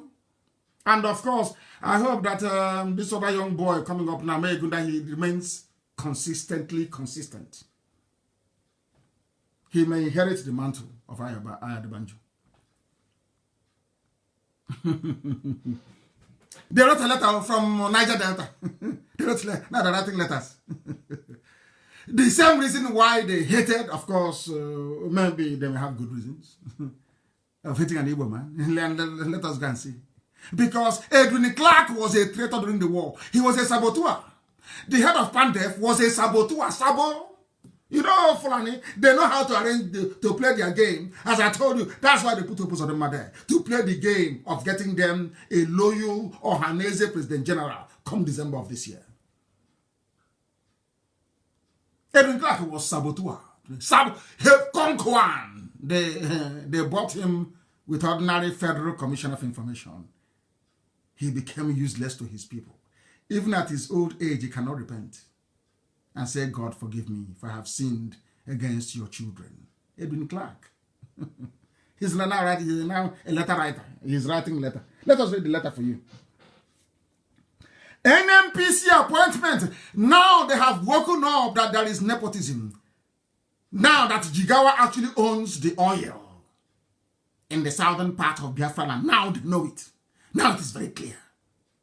But these are the same people that told you an Igbo man is your problem. Have you forgotten? These are people that tell you, oh no, Biafra is bad for you. And I kept preaching to you, telling you, the reason for that is because they want oil and gas. You never listened because you're deaf. The same thing, all of you are the same. All Biafrans are the same. Igbo, Ibibio, Efiko, we are all the same. The same character. The same bad character. The same bad character everywhere. You're not writing letter. And let me read the letter for them. You're writing to does Buhari exist? Is there any Buhari?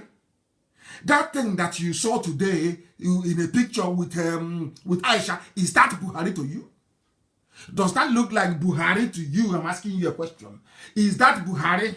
Does that look like Buhari to you? The answer is of course no, it is not Buhari. Because Buhari is dead. Long gone. All of you are grown-up men, old men, all deceiving themselves. Nobody can speak the truth. All deceiving themselves. If not for a brave Igbo woman, Dora Kunyili, they would have done the same thing with Yaradua. They would have gotten a mask, told you all manner of rubbish. Yoruba papers will defend them, and the impunity will continue. Dora Kunyili said no, and she paid with her life. She was poisoned. And you want me to respect you? Dora Kunyili has my respect. There's a letter from Pandev to a group of Efulefu writing to Abuja, addressing, I'll read it for you, addressing the continued injustice against the Niger Delta people. Who are the Niger Delta people? As he's talking this rubbish, he doesn't know that Abia and Imo are part of Niger Delta. Are you aware of that?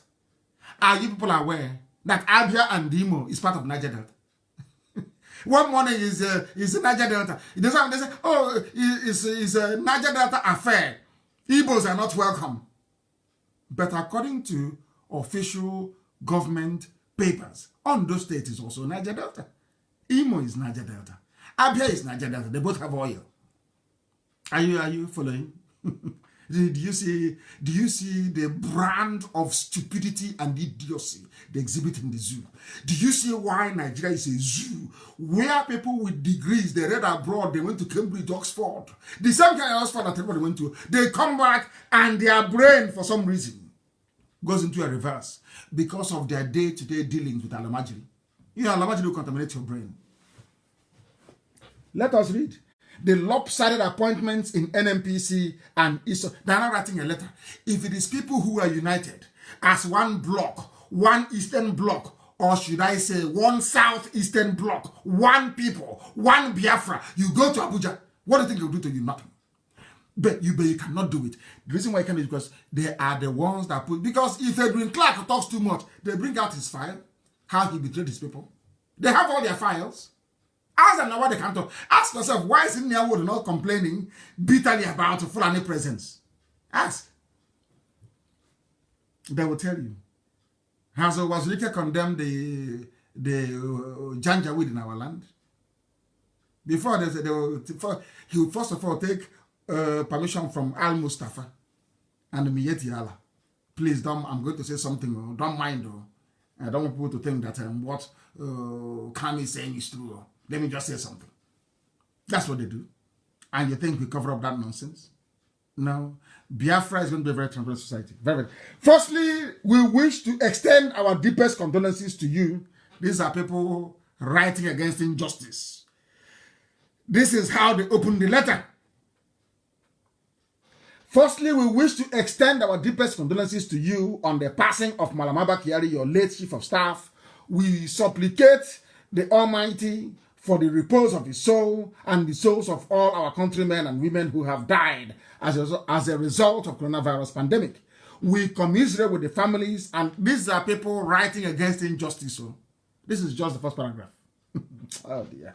While we wish all who are currently undergoing treatment speedy recovery, it is our hope that government and all citizens will take even greater responsibility to stem the tide of, let me go to what they're saying, they're talking rubbish, as usual. As usual. Talking about Malam Abba Kyari. Mr. President, the leadership of PANDEF, Pan Niger Delta Forum, whatever it means, has in the last 2 months again been inundated with complaints over the continued seemingly deliberate and calculated sidelining of indigenes of the Niger Delta region in appointments and redeployments in the Nigeria National Petroleum Corporation, NNPC. When you ask them, why do you hate an Igbo man? They say, oh, he's domineering. Now I'm asking them in English language, what is it that Fulanis took over NNPC? What is the term for it? It's not domineering. No, they are everywhere. It's not domineering. But Igbo man is domineering, yes. But why not Fulani? No, because he's hey, Niger Delta idiocy. You know, that when you betray your people so much, you keep betraying, you become useless to even yourself. That's what they have done. I say what I say with facts and figures. You're writing a letter. You're calling yourself a Nigerian. And what Fulani, what Nigeria has done to so-called Niger Delta, the bombing of Odi, the invasion after invasion of every head of state. Is it comparable to this thing you said the Igbo people did to you? And what are those things? You can't say. Can you? No. The reason why you're answering Delta is because you want to remove yourself from an Igbo man. That is the reason why. Yes. Are you having fun with one Nigeria? If you prefer Nigeria to Biafra, why then are you writing a letter of complaint? So do you seriously think that in Biafra land, every position in our oil sector will be taken by the Igbo people? Is that what you think? In a Biafra where you will control the resources in your own land, everything in a Ijaw land belongs to Ijaw people. Everything in Isoko belongs to Isoko people. Everything in Urobo, the same. Everywhere. You abandoned all of that because of your inferiority complex and stupidity and the blood of betrayal. Inside, in your bone marrow is betrayal. You ran to Fulani. Now they have dealt with you. You are now begging, writing letter. I don't have time to read all this rubbish. And these are intellectuals. Intellectuals, my foot. You are placing advertorials. Let me read it for you, please. These are the people that you love, you want to be in one Nigeria with. Group Managing Director, NNPC. Group Managing Director is Melekolo Kyari. Not an Igbo man who are dominating them. You want to dominate us because of our oil. You want to come for Biafra because of oil. How stupid, how insane people are. Who is in charge of oil? Who is in charge of oil, I ask you? It is a man called Kiari. You see, Fulani, as Lugard said, they are spendthrift. They know nothing, their brains are empty. They move cattle, they procreate, and they spend money they don't have. Have you seen it? Why they need to place their people in key positions. Who is the finance officer of NNPC? Umar Isa Ajia. Is he an Igbo man? No. Who is the chief operating officer, gas and power? Yusuf Usman. One Nigeria with Niger Delta. Are you enjoying it? You want Nigeria? Are you having fun? Edwin Clark, you are a betrayer. Are you having fun with your one Nigeria now? Who is the chief operating officer, corporate services? Farouk Garba Said. And is that an Igbo man? This was the nonsense they told you to fed you with garbage during the war. Fed you nonsense. They dress like Biafran soldiers. They go to villages. They commit atrocities. They say, oh, Biafran soldiers came and killed us. Which is a lie. A capital lie. Now, have you seen it? Now, have you seen it? I'm asking you. Betrayers in Niger Delta. Anybody who calls himself or herself a Niger Deltan is a saboteur. Sabo to the core. You are a betrayer. I tell you the truth. Here is the evidence. Who is the chief operating officer, refining and petrochemicals? These are the magic that didn't go to school. They have no doctors, but they're everywhere. His name is Mustafa Y. Yakubu. Who is the corporate secretary? It is Hadiza Y. Kumasi. All Arewa Consultative Forum. All of them. Omar Farouk Ibrahim, Kalamu Abdullahi, Ibrahim Brema, Bala Wunti. I thought they said it was. In fact, Yoruba, where are you here? Yoruba, I find not a funny friend, are good people. Yoruba of Timumbu. Timumbu, where are your people here? Yoruba. Do you see why I said they prefer to serve them? I don't know. Is it something in the suya? There is something in the suya you eat. Once you eat it, you become stupid to the Fulani. Who is the governance risk and compliance? Ibrahim Brema, Balawunti, Inua Waya, NNPC Shipping, Musa Lawan, Mansour Sambo, Lawal Sade, Malami Shehu, Muhammad Abba, Abdul Kader, hey, the whole NNPC, Alabokwa, the whole NNPC. This was the NNPC in the clip that got me upset this morning, where our people, our own people, we are saying in Igbo, we don't want an Igbo man to come back to NNPC to work. I have the video. Now I'm asking you, do you see how Elohim works? Now I'm asking you, you're from Ikwere, you're from Ejo, you're from Urobo. Are you in NNPC, top echelon? No. Have you seen it? This is an example that treachery never pays. Betrayal is not good. When you betray your people, you suffer the consequences. Have you seen it? That betrayal is not good? You call yourselves elders. See it now?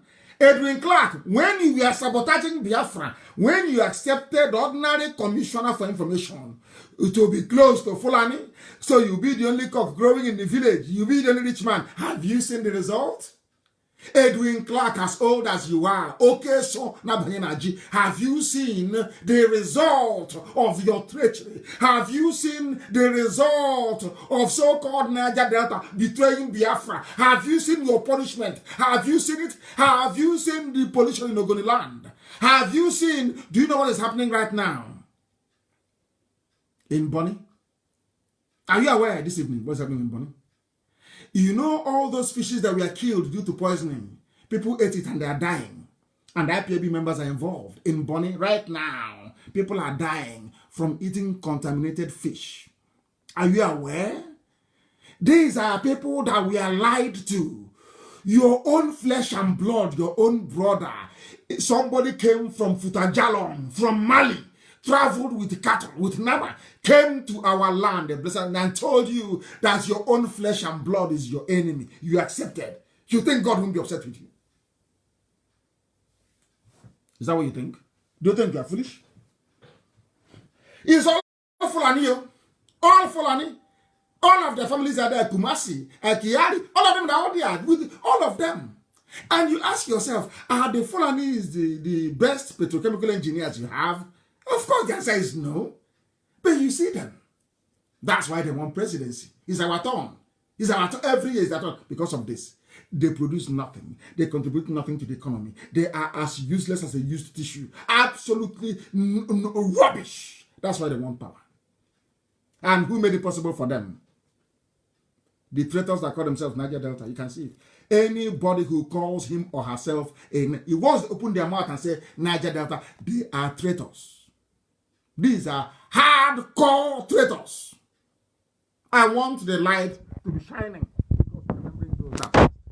We must honor and remember them. We must honor them. Very, very important. We must honor them. NNPC is gone and they are begging. The oil producing, listen. They said the oil producing zones. I'm reading this part for those idiots that call themselves Niger Delta that say you want our oil. I want to read, this is from Pandev, from the arch traitors themselves. They said the oil producing zones of the south, southeast, and southwest. Oil producing. So now you agree that southeast produces oil. And who are those in the southwest? They are people that our own flesh and blood, our land that was given to Ondo State. There are Ijaw people there in Ondo. And they will come with us. Izon is in Ondo because of oil well. They drew the boundary to put our people inside Ondo because of oil well. That's how they say southwest. If you hear southwest, you think that everywhere in the west is full of oil. No. It's our land that they gave to them. But we don't mind. As long as they come back. And we'll give them oil and gas for free. We're not doing anything with it. Oil and gas is the mainstay of lazy people. Is the mainstay of the economy of very lazy people. We are not lazy. We are not. Elohim built Radio Biafra television from nothing. From nothing. So we are creative. We know what to do. Not oil and gas. As for economy of people who can't reason very well. Typical run-tier economy. Now they agree that Southeast produces oil. Are you here? Oil people, can you hear me? They're saying you want me for my oil. From Pandev, they've actually agreed at last that Southeast actually produces oil. And most of the oil comes from Southeast and gas. They just pipe it underground because no ship can come there into the hinterland and take it to the shore and then just ship it to the coastline. Simple arithmetic is lost on them. Tomorrow now, one idiot will write from somewhere in Arugungu and write rubbish. You Biafrans now, take your 5 states and go. I say you're a fool. Opobo is Biafra, isn't it? Don't they speak Igbo in Opobo? Is there anybody in Opobo who doesn't understand Igbo language? Is Ndoni not Igbo? I heard somebody mention saying something today about Edo. Edo, you are in Edo. In Edo, Biafra wants to come into Edo, and I'm just laughing at them. And I said to the person, can you confirm to me that Ishan women, Ubaji, that's their name, not Ishan. Ishan women, do they tie 2-piece wrapper? I said, yes. I said, of course, they're Biafrans. They said, oh, they're in Edo. We Edo. I said, no. Igodomi is different, not Bini. I went and did some research. The proper name is Igodomi. They are calling them Niger Delta now. Their proper name is Igodomi. That's the proper name, not Bini. Bini is not the proper name. Igodomi is the original name. As I kept researching, Igodomi means the key that opens the key. You understand that? And Igodo is what we call key in Igbo land. I'll get to that later on. I'm just trying to let them understand that we know history. We know the history. The name is not Bini. The name is Igodomi. Go and research it very well. Get into English encyclopedia, for those who don't know. We'll proceed. Now they agree that Southeast produces oil as well. NNPC board, it has been, every time, only Fulani Janjaweed all over the place. Fulani Janjaweed have taken over. Now they are complaining. Akwa Ibom produces the largest amount of oil, followed by Delta, Rivers, Edo, Ondo, Imo, Abia. That's how they are. And oil production in the north is 0%. You're complaining. So when you are betraying Biafra, you didn't know this is the answer. All a Fulani man needs to do on the advice of the British is to divide you into two. Once they divide you, you keep saying you want us for your oil. They are sucking the oil themselves, eating everything. So when you complain, it's like pouring oil on the back of a tortoise. It doesn't make any sense. You can complain from now till the kingdom come. You complain and you go and sleep. What can you do? Nothing. When you were betraying Biafra, I didn't know. You're telling me that an Igbo man is so wicked that should they be in charge of any government that they will make sure that an Igbo... I'm telling you, somebody from there will come up and say, this is not good. We won't have it. You call yourself Niger Delta. Niger Delta of where? Of Nigeria. Look at the result now. Because you have no shame, no class, no dignity, no self-value, no worth. Keep on deceiving yourselves, calling yourselves a useless name that has no meaning. They'll be goading you. Fulani will be. Look at the Fulani treating you like a child, goading you. No, who said you're not Niger Delta? You're Niger Delta now. What is the meaning of the name? You can't tell me. You're from Niger Delta region. And you think these are our people? No, they are all Alamajiri on 3,000 a week to be writing rubbish. That's why I'm very, very glad with what IBB family is doing in Bayelsa. They are doing marvelously well. They copied everybody here. They CC'd everybody. They copied Senator Ahmed Lawan, Femi Bajabiamila, Ovie Omo Agege, Chairman Senate Committee. Everybody was copied in. This is the thing about these people that I don't understand. Listen carefully. You see this Pandev, why I hate them with a passion. You see anybody, I told you before, if you call yourself Niger Delta, you're a criminal, you're a rogue, you're a thief. Check out, God will punish you. God will punish you. Do you know that Pandev wrote a letter? In that letter, they said that South is oil producing. Is that correct? But now, listen very carefully. When they were sending out the letters, there is no Southeast governor copied in. Let me tell you those they copied in. They copied in all their Fulani masters. Udom Emmanuel is there. Diri is there. Bayelsa State. Ayade is there. Cross River State. Okowa is there. Delta State. Obaseki is there. Edo State. Edo State. Wow. Wike is there, of course. River State. How about the governor of Imo State? Not there. Albeit from Federal High Court in Abuja. How about the governor of Abia? He's not there. But they copied in every other governor they claim produce oil. And this letter is coming from our own flesh and blood, fellow Biafrans. You see what shame has done to them? You see what shame causes?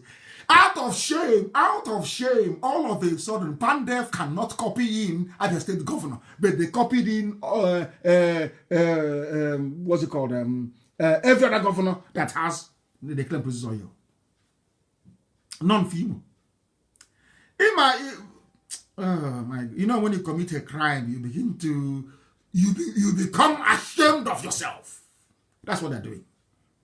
And I'll be on this case of Niger Delta. As long as you call yourself Niger Delta, you're an idiot to me. I don't regard you as a human being.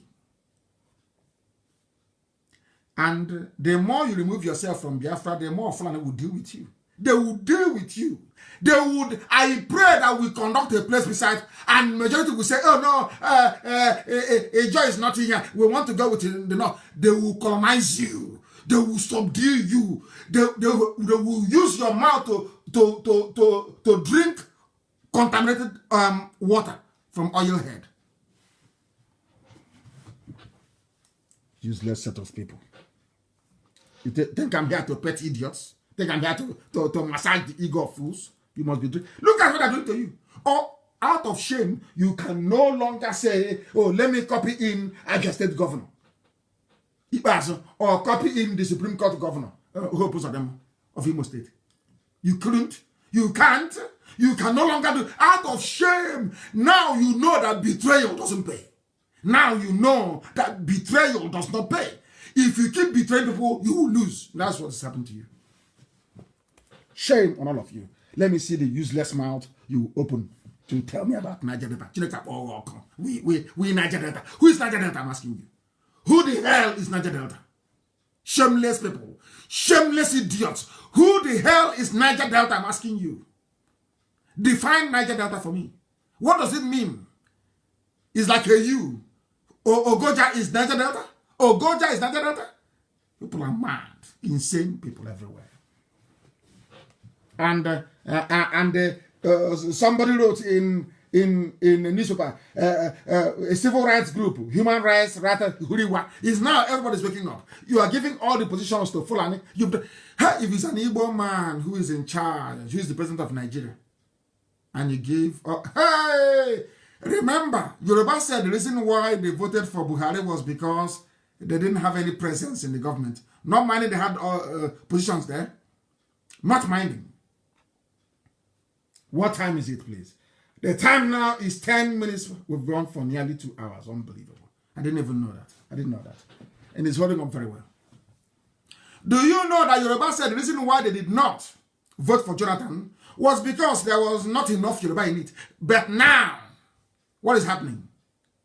The device they have is missing. Is it not missing? Is it not missing? In fact, they are collecting money. I think it's works. Is it works, mines, and all the nonsense? They are now happy in the government, and the poor people are suffering. There are poor people everywhere, even amongst the Fulani Alamajiri. Instead of all these poor people to sit down and say enough is enough every time, oh, respect the elders, but the elders are the ones killing us. They are the ones killing us. They are the ones selling our land to Alamajiri. They are the ones now begging. After betraying Biafra, you are now begging for Fulani to have mercy and maybe give us one position now. And they're not dominating you. Is then when it comes to you, but you start running your useless, unable to you're talking rubbish with your useless mouth, stinking mouth. You're talking nonsense. Niger Delta walk, mad people everywhere. Idiots. They have taken, Fulani has taken over everything. Now you people have woken up. Everybody's now shouting, Fulani this, Fulani. So you never knew that before? You never knew that before? Or you are too hopeless and too stupid to understand this Yogi, black people cannot reason very well. You can't reason. There is an opportunity now to correct everything. The opportunity is there to fix everything. Once it is out in the open that Nigeria has no president, they can no longer hide. When is that boy going to speak? Do you think he's ever going to talk? I'm waiting. Which software would they have that we don't have? I am asking Asorok, which software would the Chinese have that we don't have already, waiting for them? Ordinary picture. You've been trying all this while to Photoshop yourself into relevance. It's failed. Every picture you bring out, once we look at it, we tell you where the faults are. Everywhere. And as I've told you, once they issue a picture, quietly go to that picture and keep magnifying it, expand it. You will see that the face of the idiot wearing a mask will dissolve. Go and try it and see. To let you know that it's all fake. All fake. Are you telling me, hey, Nnamdi Kanu, hey, they think if they insult us, oh yeah, it's very stupid. He's a psychiatric case. They think if they say that, we will stop. You don't know that is where we get our energy from. If I'm not a madman, I'm not an agitator. Is an agitator normal? When you're fighting for freedom, are you normal? How can you be normal? Fighting for freedom. In simple everywhere. These are people from the south still begging the north. One, Nahoro wrote, is a veteran journalist and activist, Peter Nahoro.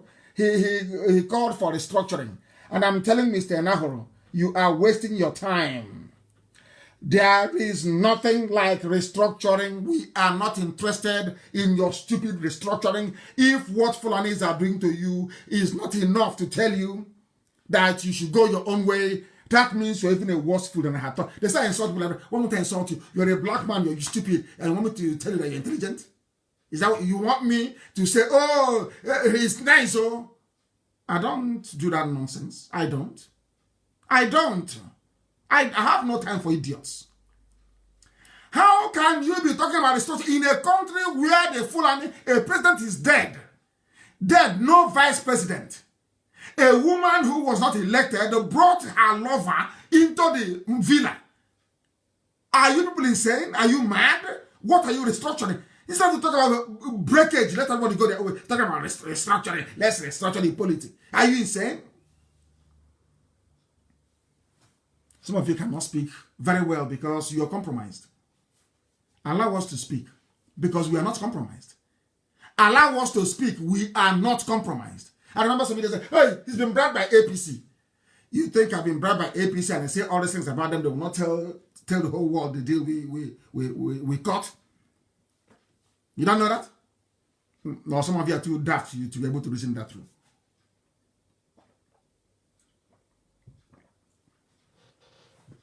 I had a sip of water. Peter Enahoro, go and tell yourself and your friends we are not interested in any stupid restructuring. All the nonsense about region, 1960 constitution, rubbish. We want outright independence. We are going to conduct place beside referenda everywhere, from every nation. We ask you in simple English, do you want to be part of Biafra? Yes or no? If you say no, we say bye-bye. But the day the Fulanis will come to take your land, we will not come to help you. Simple.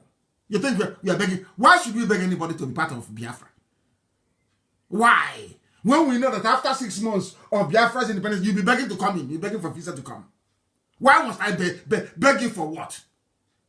People that resisted the whole world for 3 years. Russia, Britain, Egypt, OAU, Yugoslavia, name it. You think we'll beg you to come and join me? You're insane. You see me begging. Mad people everywhere. And in the middle of all this nonsense, people are busy selling our land. Selling our land to Fulani. And you want me to be happy, to pamper you, to tell you you're a nice person. Oh, how nice you are. Oh, unbelievable. My happiness today is that even clans in Edo and the great Benin, I love Benin Kingdom, I've been saying it from day one. I love their tradition, I love their culture. Isigodomigodo, of course, is not Benin. Isigodomigodo, I love their culture, I love their warriors. They went to war, they fought like the Biafrans, they fought the British. They fought the British very well. They are the owners of Lagos. They called it Eko. Omo is a Benin word. So to say, Igodomigodo is their name. So you don't know that? Omo is a Benin word. It's not Yoruba. For your information. For your information. And I was asking, as I was doing my research, I went and I asked, what is the meaning of Asian? And somebody said, Asian means the people of God, Umuchuku. I said, are you sure? They said it's Umuchuku. But I did further research. I went to the map. And I now saw the reason why some Asian people said, Ishan I think it's called, that they are not Asian. That their actual name is Ubiaja. And there's a place called Akahia. These are all Igbo sounding names. And then I looked at the map further, and the map is now telling me that Asian, they are called, the name is not their name, because when they accepted the name, they call them Ewu Asian. Ewu, E-W-U, Asian, Ewu, which is good. I saw it in the map, I was flabbergasted. And look at, from Asian to Ewanke is not very far. Not far at all. Unbelievable. They are Umuchuneke. Somebody said they are. Oh, dear me. There are speakers of truth everywhere, and I must recommend them. As I said, the young Yoruba man, if he continues that way, our own Simon Ekwe, if he continues that way, and many others, which I shall go through later on. Efe is doing very well. They are the ones who are going to vote. These are the people who are going to vote. These are the people who are going to vote. And I want us, please, to accept this very fact that these people are the ones who we should be listening to. We should be listening to them. We ought to be listening to them. These are our people, and they are doing a very marvelous job, a very wonderful job. A very wonderful job. We must, as a matter of fact, listen to these people. Efe is one of them. I want to be able to assemble all their names. If I've said Mayagun's diary, you must go there and listen to him whenever he's on. That is our brother Murphy Uyi Ogiso. You must listen to him. Please, Amaka, publish their pictures and their names. These are the people that tell you the truth. And I hope they remember that well. Any day they deviate, any day you deviate, you are gone. Remain on the truth, always, with no hidden agenda. I said no hidden agenda. Remain straightforward, no hidden agenda. No middleman. No, no jokes. Please. And I will start from I will actually start, let me see if I can start from the beginning. There is Biafra child. You know Biafra child, Mwachineke. You must listen to Biafra child, Mwachineke. There is Onyemachi Oba doing a very good job. There's our sister, Tamonotonye. Tamonotonye, you must listen to her. You must listen to her. Efe, Owanobo Efe, you must listen to her. And then our sister, I watched her today. I couldn't stop laughing. Oh wow, Sophia Obaze. Hey, this one is one woman riot squad. Oh my goodness. We love them. We love them. And our dear sister, the freedom fighter herself, we call her freedom fighter. You know her very well. Faith Ogala. These are the people to listen to. They are the ones that will tell you the truth uncompromisingly. Uncompromisingly, they speak the truth. And most of them are from Edo. So, Edo, there will be a place beside. If you want to join, you join. You don't want to join, you go. As simple as that. But in any case, the crown or the throne of Igoromigodo will be respected, revered, and adored always. As I've said, is a culture that I have so much respect and admiration for. And we'll keep it that way in Biafra, even enhance it more. But we can't beg anybody. We are not in the business of begging people. Why? Please, we don't beg anybody. The whole Niger Delta nonsense must stop. If you look at the map of the zoo, it tells you very clearly that in actual fact, the southeast is in Cross River State. That's the southeast. Igbo land, the 5 states in the middle, and Anioma all the way to Ebanke is actually the east central. They are the central states in the east. And then you come down, you have the south of Biafra, which is Akwa Ibom and Ijoland. Very simple. But they keep changing. Nigeria has no north, but it has south-south. You know, there's no north in Nigeria. What you have is northwest, northeast, and middle belt. There is no north. But in the north, there is no north. But in the south, there is south-south. Not only south, but south-south. These are some of the things that I expect people to be able to reason through and know that they're playing with us. And there is anybody telling me Port Harcourt, I will block you. I will not talk to you again. A white man cannot come from Britain to give me a name. I don't subscribe to that rubbish. I don't buy into that inferiority complex. We don't buy into it. Port Harcourt is Igwocha. If you write in IPOB and you say it is Port Harcourt, your post will be deleted. Your articles will not be published. There is nothing like Port Harcourt. Nothing. It is Igwocha. That's the name. I can't go to England, go to Liverpool and call it Port Okereke. Are you mad? A white man to come to your land and he's Port Harcourt. I live in PH. Fools everywhere. Fools everywhere. What is your name? What is your name? Igwocha? If you don't know, not Port Harcourt. Harcourt is dead. He's a man. He was a morally bankrupt, depraved man that used to sleep with little boys. You don't know that? That's the name you're answering, saying you're from Port Harcourt. Mad. Is it Igwocha? Because it's an Igbo name, you don't want to answer it. Because you're Niger Delta. Mad lunatics everywhere. We continue. Because I came across also a piece of very wonderful this evening. The names and their meaning. What are the names and their meaning? And it was written by Guardian newspaper of all people. Are you listening to what Guardian is saying? They know the truth, but they're hiding it. And I want this thing everywhere. Just give it to Amaka to post everywhere. Open it and show them so that they will know. Mad people. You are Igbo, you're hiding your Igbo-ness. You are afraid. Maybe because of the stupidity of those in America. Because of that, I will say, oh, I'm no longer Igbo. Because the Igbos in America are stupid. I will say, I'm no longer Igbo.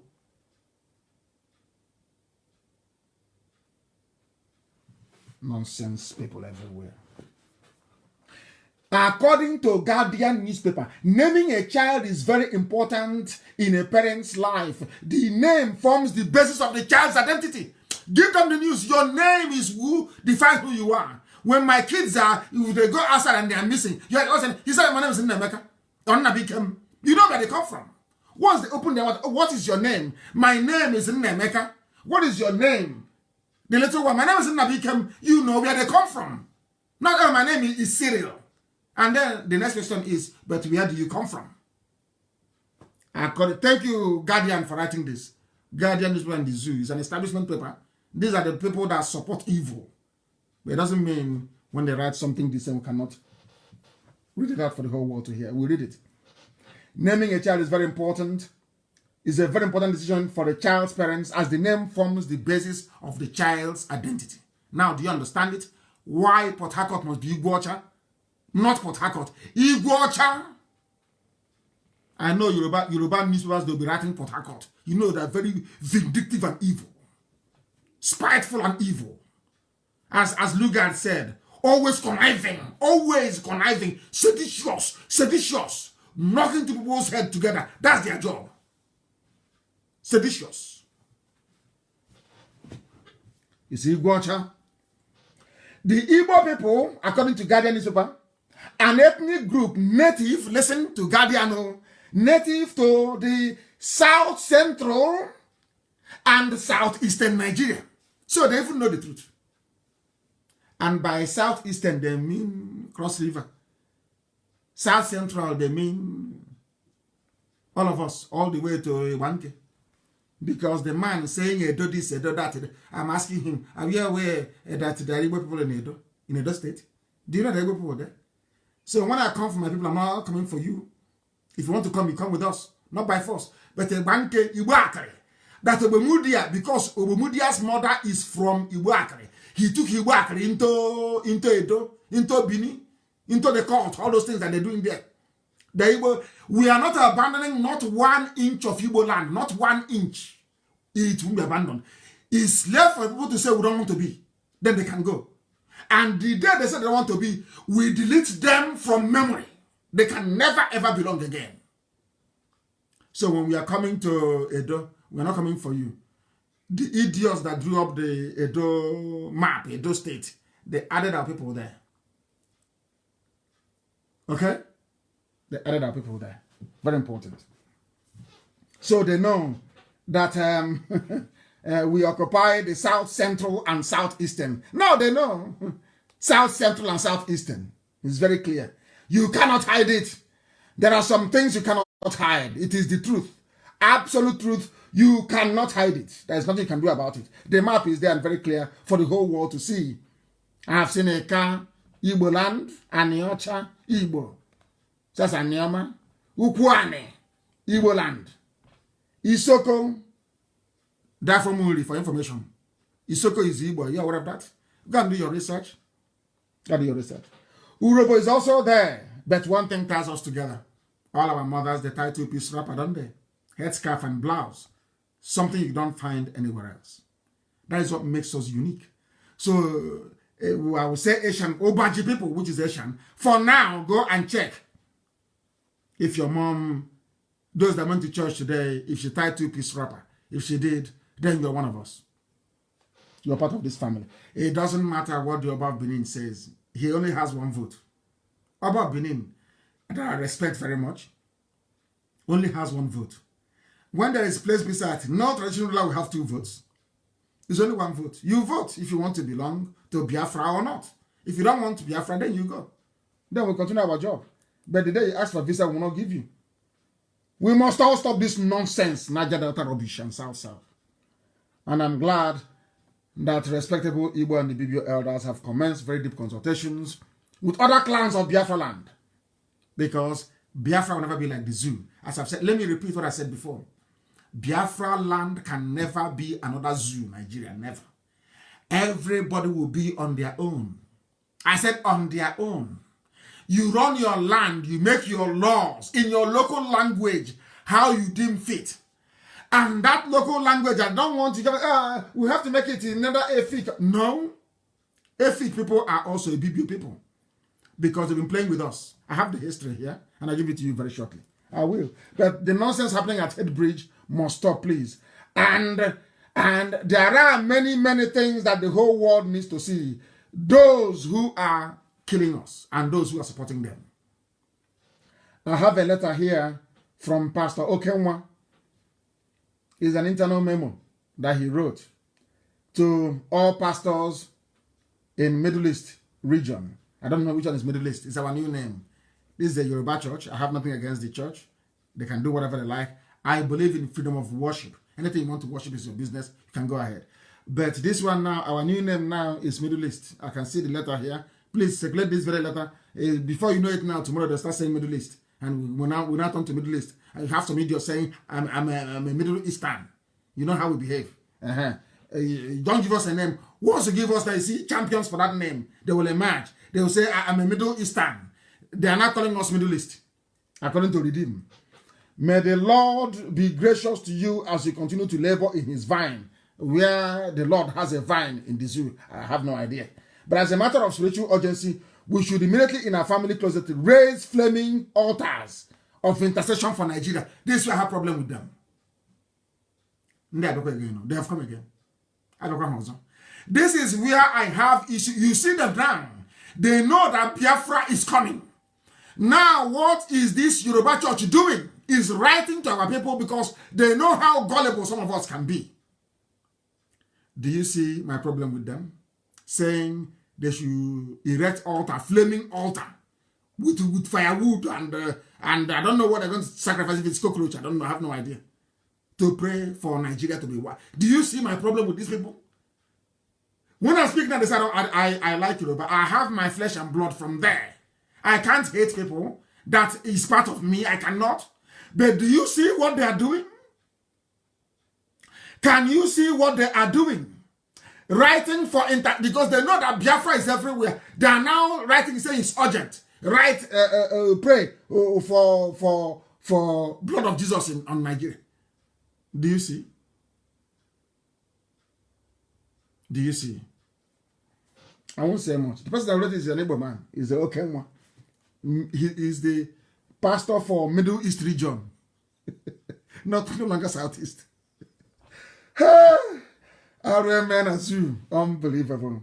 When we speak the truth, they say we are attacking Yoruba pastors and church. No, I'm not.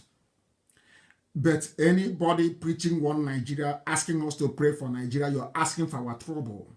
Pray for one Nigeria in Yoruba churches in Yoruba land, not in Biafra land. I'm now telling people right this night, any pastor, any church, any priest that says pray for Nigeria, people should walk out of that church. It's an order. They shouldn't go there again. Which Nigeria? What is the meaning of the word Nigeria? Where does it come from? The same Nigeria that took over the whole of NMPC, that people are begging, the same Nigeria, I'm asking you, that is bringing Janjaweed, open their borders in the north, but close the borders in the south. You people in the south, are you people that stupid? You don't reason? You have no brain? They close your borders, but the borders in the north are open? Oh, God. I want to listen to this pastor. He's a Yoruba man. Let's listen to him. Hear what he has to say. He has something very important to say. I want to play it for Yoruba people. I love this man. He's Yoruba, but I love him. I love Aya Debanjo. I love him. Men, any day, any time, morning, noon, and night, you call them, they stand up, they are still saying the same thing. That is what I call consistency. Those are the people that earn my respect, not those that come with the wind. When the wind blows, they change. They blow here today, they go. He blows there tomorrow, they go. No. I don't want that. I don't want that. Let us listen to this Yoruba pastor and hear what he has to say. Very, very important, please. Yoruba land, not for Fulanis. Listen. If you attack back. He's telling Yoruba. The book of Hosea chapter 4 verse 6 says, my people are destroyed for lack of knowledge. Are you listening? Because thou hast rejected knowledge, I will also reject thee. that thou shalt be no priest to me, seeing thou hast forgotten the law of thy God, I will also forget youth. It is time for you to wake up, to form a formidable group within your localities, and be ready at any time to defend yourself. This is a priest. These are the Desmond Tutus of this. These are the priests that I like. A priest speaking the truth, not talking rubbish. He never said one Nigeria. Please circulate this very video everywhere. Put it on my wall that they may see it. He's a Yoruba man. These are the people that I love and respect. Not those from Sierra Leone. You know, that's the Yorubas from Sierra Leone. Like the Tinubus and the Okoya Thomas. They came from Cameroon. Sorry, from Sierra Leone. Let's continue. From Fulanis and total Islamization of Nigeria, and make Oduduwa Republic a reality. Oduduwa Republic. Yorubas, how long are you going to remain dumb? To believe lies of pastors and governors and cabals? Are you listening? This is a minister of God saying that, asking Yoruba youth, how long are you going to listen to lies from pastors from Redeemed Church? For how long? Ask you to pray for one night. This is a man of God. This is a pastor, a Yoruba pastor. Let's listen. Let's listen. Yoruba land, not for Fulani, in your localities, and be ready at any time to defend yourself from Fulanis and total Islamization of Nigeria, and make Oduduwa Republic a reality. Yes. Yorubas, how long are you going to remain dumb? To believe lies of pastors and governors and cabals and coward obas. Coward obas. Pastor Enoch Adeboye was the booster of RCCG and not founder. It was the man that derailed Christianity in Nigeria, especially in Yoruba land. I am not judging, but he created classical and modern Christians in RCCG that made many people to fall to the trap of Satan through fornications. He commercialized school churches and deviated from the way. Now, that one is religious politics. I won't go into that. Are you listening very well? Your daddy GOs have trapped your brain as the cabal is messing you up with janjaweed. So is your daddy GOs writing to you, trying to put up a flaming altar of Christ in the blood of Christ to pray for one Nigeria. You will drown in that blood of Christ. You will drown inside it. Check out walk inside that blood. One Nigeria that is killing everybody. The same Nigeria that is killing everybody you're asking people to pray for. Do you have conscience at all? Is it because of the money you see how these commercial pastors, all these sons of Satan, send their pastors? Some of them putting on bleaching. Now, like Oshibajo, so used to be the picture released of him. You know, as I said, when they shine the floor for you, you're gone. They shine the table. It's not like a mirror. Look at Oshibajo. It's now white as Michael Jackson. Look at Oshibajo. Oshibajo is now whiter than Michael Jackson. Only heaven knows where they put him. And I still believe that it must have been him in that grave for Abba Kyari. I think it's Oshibajo who is there. Yoruba pastors must repent. Aso Rock is empty. Where is your president? I'm asking them. Where are the people making it possible for the Janjaweed to invade our land? Where are they? Are you people telling me that you're Nigerians, you're blind? You cannot see that the coffin they used to bury Abba Kyari, there was blood inside it. Are you all blind? Are all of you blind in Nigeria? What is the Fulani giving to you people? All of you are cowards. You do nothing. You support evil. You support evil. Whose blood is in that coffin? If it's not Osibajo, then bring Osibajo out. Let us see. If you are telling me that they did not shoot Osibajo in the head and bury him and bringing out Photoshop, now Osibajo is now looking white, like a ghost. Bring out Osibajo to address the world and speak Yoruba. Allow him to go to his village. Let's see. Osibajo is dead. I'm telling you the truth. Because once they start bringing out, because there is no need to Photoshop a picture. Only if they want to play a game with the world. If they hold Osibajo back, they will say, oh, Nnamdi Kanu will complain and say Osibajo is dead. So at the last minute, when he wants to expose the dead Buhari and the scam going on, then we'll bring him out and say, oh, can't you see? Osibajo is alive, oh, he's been lying to you. That could be the only reason. But all the same, Osibajo, I don't know you as to be a man of light skin. Or I don't know you as a man that puts on bleaching cream. Where's that name of that pastor that put on his cream that Jubril used to like so much? That pastor, I don't know his name. He loves cream, a bit of cream, and shin, Tennessee. Now, I am asking them once again, where is Yemi Osibajo? Why is Boss Mustafa doing his job? Nigerians, you claim you're educated. Nigerians, you claim you are enlightened. Nigerians, you claim you're polished. You're intellectual. And you brew flat file. You carry flat file with a worn-out constitution inside it, talking rubbish. Intellectual. Where is Osibajo? Where is Yoruba? Where is your son? Unless you're in on this Jubril is now gone. Unless you're in on this Fulani fraud. Where is your son?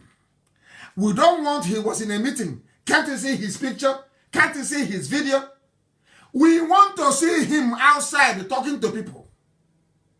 A live press conference. Look at the blood-stained coffin. Look at Osibajo's picture. I posted it earlier. The table is now shining. They surrounded Osibajo with so many bottles of water.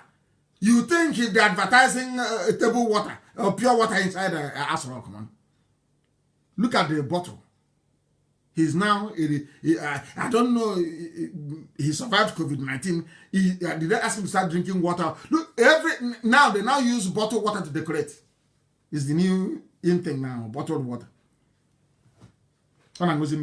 He's now a bottled water man. The face mask he's wearing is up to his eyeballs. I don't think this man is alive. I'm telling you the truth. Because it won't cost them anything to bring him out. Why are they doing this thing to this man? This man is a gentleman. Why are they suffering him? Why have they done this to? Why are they doing this to Osibajo? What did he do? Who did he offend? Who? That Yoruba cannot look for their son. Very, very sad indeed. And I told you that Aisha is in charge. And so I have to preach. Okay, I have to preach this gospel. If I have to be here 5 hours, I'll preach tonight 5 hours. I must say what I have to say. If you're tired, you go to radio and listen. Buhari goes off and cancels appointments, approvals made by Let Kyari. Have you seen the news? Oh, Buhari did not cancel it. Oh. So Buhari is afraid of Abba Kyari. So all of a sudden Abba Kyari is dead. Buhari is now cancelling all Abba Kyari appointments, which is to say to you that Madam President is now in charge. Madam unelected President. Aisha Buhari, Her Excellency. Madam unelected President, Her Excellency Aisha Buhari is now in charge. Remember those times that you saw those videos where Aisha was complaining that those in appointments, those that got power did not work for APC. Now she is putting those she feels worked for APC in the rightful positions. She is now in charge. Are you telling me that the old dictator with kidney failure, I know the exact word where he was. I know, when I get him, they'll be shocked. Are you telling me that Buhari was, a general was frightened of Abba Kyari, that he could not reshuffle the appointments? Now they agree. Do you see that Nigerians are stupid? These are the worst set of idiots in the whole planet. Can you actually read the news? The headline says Buhari goes off, cancels appointments, approvals made by late Abba Kyari. So it was Abba Kyari that was appointing people. Now you know. When I told you that he was the de facto president, now in death they have confirmed it. Do you see Obunike? Do you see Obunike PG? Do you see that I don't lie? Nnamdi Kanu doesn't lie. They brought out one Yoruba idiot yesterday. He's a psychiatric. He's a psychologist. Why won't I be angry? And the psycho. You are in a zoo. Who is normal in a zoo? Who? I ask you. Look at them. All of a sudden, Abba Kyari is dead. Even the journalists, even people quoting from us, they are so daft, they don't know anything. Buhari goes tough. Tough now that Abba Kyari is dead. Cancels appointments made by who? By Abba Kyari, not you, the president. Too. Hey! Zoological Republic. Do you see why they are fighting online? Do you see why they are struggling every blessed day? Every day they are struggling. How do we stop IPOB? How do we ridicule Nnamdi Kanu? They Photoshop all the pictures in the world. They get Yoruba idiot from school where there is no light to talk rubbish. They don't know that IPOB is under oath. All these things, all this nonsense, you're right. You're in the UK. You're a coward. Come back. You take IP. So they think if they keep writing it, stupid, idiotic Igbo men especially will latch onto it. Is that what you think? Is that what you think? Elohim has destroyed the zoo because of us. We have destroyed Nigeria. You're not going anywhere. That idiot is there taking Eid Fitri with a mask, doing all that. Only in Asorok. He cannot speak. He cannot travel abroad. You are trapped inside Asorok. And I'm sure before 3 years, Aisha is a young girl. She'll get pregnant again. Aisha is young. And in Islam, they cannot do abortion. So let me see what she's going to do. She'll get pregnant soon. What I got to him? Then I'll see. Maybe they'll say he's idiots in the zoo. Adeboye will say it's Holy Ghost that got Aisha pregnant. He's the Holy Spirit. You know they are fools. And idiots will believe it. That small boy will impregnate you. That little boy. Look at his eyes. All I told him, he will impregnate you. Your eye will clear. You want to play Marie Antoinette as a hard woman. Your husband is dead. Instead of you to bring your husband back and bury your husband, you are with your lover inside Asorok. Abomination in Islam. And you claim you're praying to God. You're praying to Allah. And Allah will listen to your prayers. Because you're deceiving Christians. You're deceiving Biafrans. Because of that, somehow, God will forgive. Allah will forgive you. That's why they came. So if God will ask them, why are you doing this? They'll say, oh, I want to go and capture Biafra land for you. You know, they're infidels. I want to go and capture them. Where you are capturing Biafra land, that boy will capture you and impregnate you. Then your eye will clear. Your eyes will clear. Then you know what you've done to yourself. Buhari goes off, cancels appointments, approves. So it was Abba Kyari that was appointing people. Now you people agree. Now you people agree. We have destroyed the zoo. We have completely destroyed the zoo. It's gone.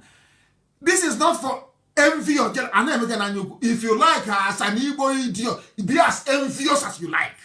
Let that envy kill you. You can never be like us. Never, ever, ever. Buhari go tough when Abba Kyari is dead. And we have degrees, yeah? You read in Cambridge and in Oxford and in Princeton, in Harvard. Yes? Your common brain cannot tell you what is going on. So you cannot you cannot ask yourself, how come you're cancelling appointments and approvals made by late Abba Kyari when you're the president and you're alive? Oh, I know Mr. President. He's a good... Which Mr. President or Mrs. President? Is it like you're talking about? All of you are cowards, afraid of falling. That's why you're betrayers. More they betrayed IPOB, betrayed me. With the governors, they betrayed me. They wanted me to be killed because I told them Fulani was coming to kill everybody. Now the Fulani has come. Now they're building a gate at a head bridge. Hey! Okpare ma uri Yoruba. Yoruba will say Okpare, isn't it? I say Okpare or Akari, I don't know which one is this. Okpare, I know his leg. Leg has decayed. Is it not Okpare? Leg has decayed. There is also a video. Show them how they do it. Amaka, please post it. Let them see. The young Bobo with Aisha. This boy, people are busy doing Yahoo 419, asking old 90-year-old white women to marry them, that they're in love with them. When this boy came from this is not Jubilee, of course, because Jubilee is dead. Came from nowhere. He gets money, pretends to be a president, and sleeping with the wife of a president of a country, and the country thinks he's the president. He's having fun. This is proper Yahoo, proper 419. This is it. And all of you claim you're smart in the zoo, you're intelligent. Look at the pictures, I posted them. Repost those pictures and tell me if that's an 80-year-old man, 80-year-old Buhari. Tell me, with double kidney failure, brain damage, tumor in the brain. I have his hospital records. Mad people everywhere. Lunatics. Is that an 80-year-old man? Is this boy 80? No wonder Aisha is shining. How when will she shine? Well, my fresh blood, they blamed her now in a zoo back walk. Mad people everywhere. We must continue. Look at the Photoshop pictures. And I challenge them. Show me Aisha Buhari with dead Buhari before 2017. Get me a picture of Aisha Buhari doing lovey-dovey with the old dead Buhari before 2017. I am begging anybody to bring it. You don't have it. Idiots, you do Zoom tomorrow. Mr. President is a good man. I want to direct it to Mr. President. Because Yoruba is ashamed of themselves. If I were to be a Yoruba man, they'll promote me. They'll say, how can, hey, Omo Igbo, we can't promote him more. You don't know that? You don't know this is jealous Yoruba style. You know, Igbo, we do our own little greed, as they're doing in Ambubre greed. And Choncho, and Yubu. Yoruba give you the raw one. The raw jealousy and envy. They're wondering how come, out of all the people to be saying this, how come it's Nnamdi Kanu? If I were to be a Yoruba person by now, oh my goodness. You pay ticket to come and see me. You pay to come to see me. Because I'm not from them. That's why they behave the way they do. Very vindictive and evil. Not all of them, it's the media I'm talking about. Look at the picture with the coat of arms on the rug. Look at his cheeks. To tell you he's wearing a mask. Look at his cheeks. Look at it. Puffed out like puff. Look at it. Can't you see it? Nigerians, are you all of you blind? 200 million people, are all of you blind? Are you all very stupid? You cannot see? Can't you see the picture? Not again at the every night, this boy. Hey! Some people are lucky. God bless me comes in many ways. So there's no greater God bless me than this one. This boy. And, hey! Some of you are going to redeem, going to plan to go to heaven. The boy is in Asorok. Jidai is around full time in Asorok. He is living life. Full time in Asorok. And you're running around doing one Nigeria with APC. Your age mate is in Asorok. Holding down Aisha. You're busy running around with laptop. Doing Iraq. 3K a week. You're doing 3,000. Your age mate is in Asorok. Keeping Aisha honest. And you're there doing Iraq for 3,000 a week. I believe in Nigeria. Don't go to Niger Delta, it's because of their oil. Your age mate is in Asorok. Look at him. Shining. Aisha is shining. Everybody is clean and shining. Hey. Nigeria is a drama, I'm telling you. One massive drama, zoological republic. And who will be there to support them with BBC Igbo? Supporting Yoruba papers, BBC Igbo. There was something I wanted to preach this very day. Hey! Oh, there's no time. I have to make an exception. That is a very particularly important preaching I wanted to make. To let the people understand, I think I must preach it this very day. I will preach it because they have turned Ubunike into another new Sokoto. Maybe as we have Katsina Allah in Benue State, we'll now have Sokoto Allah in Ubunike. That will be their new name, Sokoto Allah. They have now given it to hey, unbelievable. But I must praise Iseluku people. I must praise the Iseluku kingdom because they have rejected Miet Yala money. They have. And the reason I'm saying that I have to preach this gospel. I must preach it. Miet Yala went to Iseluku and Iseluku said no. Iseluku said no, we don't want to have it. We don't want you here. We don't want. No market. No Hausa market. No, sorry, Hausa. Hausa blood are victims. It's no Fulani market. Yoruba, you are busy dividing us. You come, you say Southeast. Now we now have Middle East. We used to have East Central, the Southeast, South, up South, down South, East South, West South, everything. But Yoruba people were never one people before. The Yoruba to Facebook, we are back. They can't stop us. If you cut us off 10,000 times, I will return 10,000 times. I will preach the gospel that Elohim has given me to preach. In truth and in every honesty.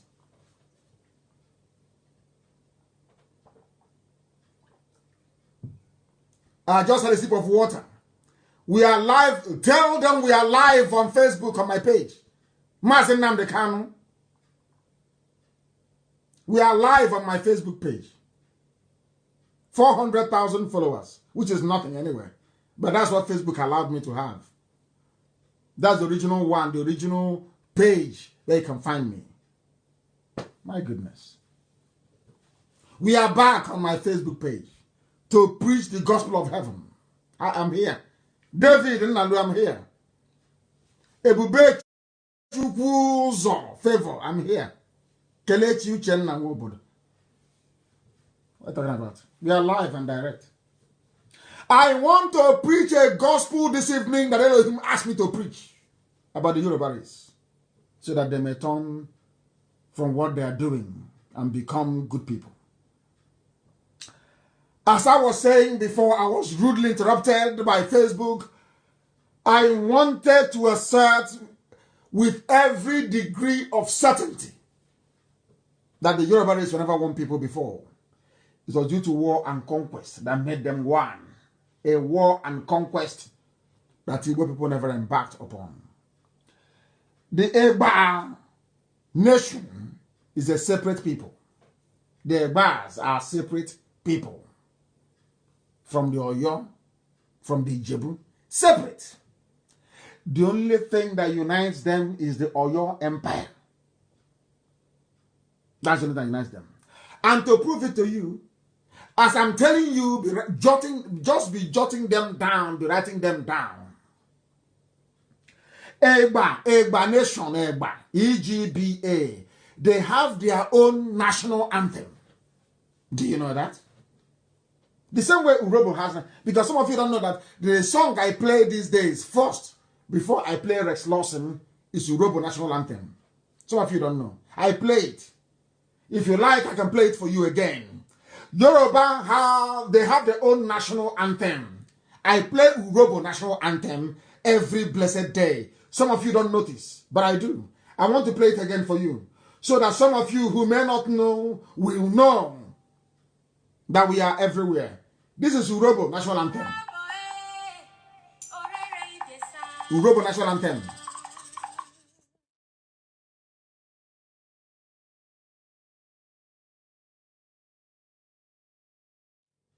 Did you hear that? That was Urobo national anthem. The same way that Egba in Yoruba land, Egba kingdom, they have their own national anthem. They have the Egba anthem.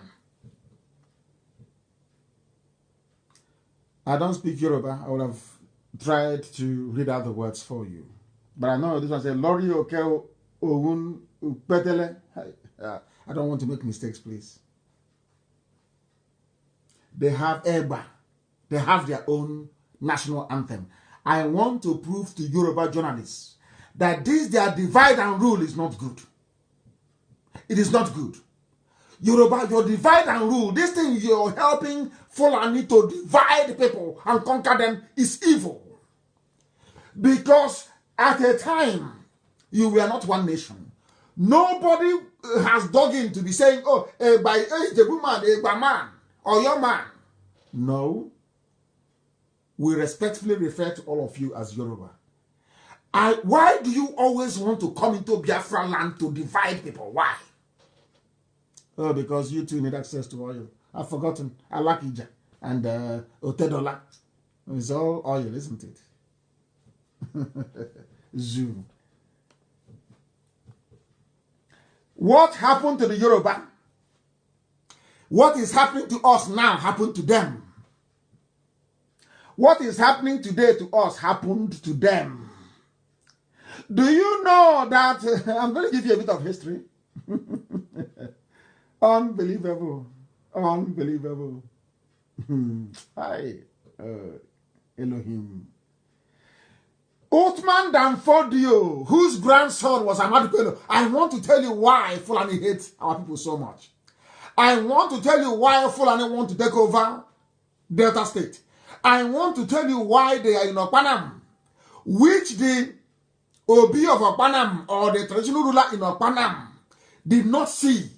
I want to teach him tonight what he never knew. The all-conquering Fulani man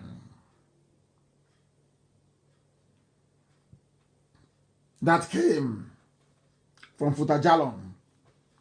He was actually born in Gober. His name is Othman Danfodio, the man that said he would dip the Quran in the Atlantic. He, first of all, I will tell you what the history book says about him. I'll read. Following a jihad led by Othman Danfodio and a rapid consolidation of the Hausa city-states of contemporary northern Nigeria, the Fulani Sokoto Caliphate invaded and annexed the Buffer Nupe kingdom. Nupe were ancient people.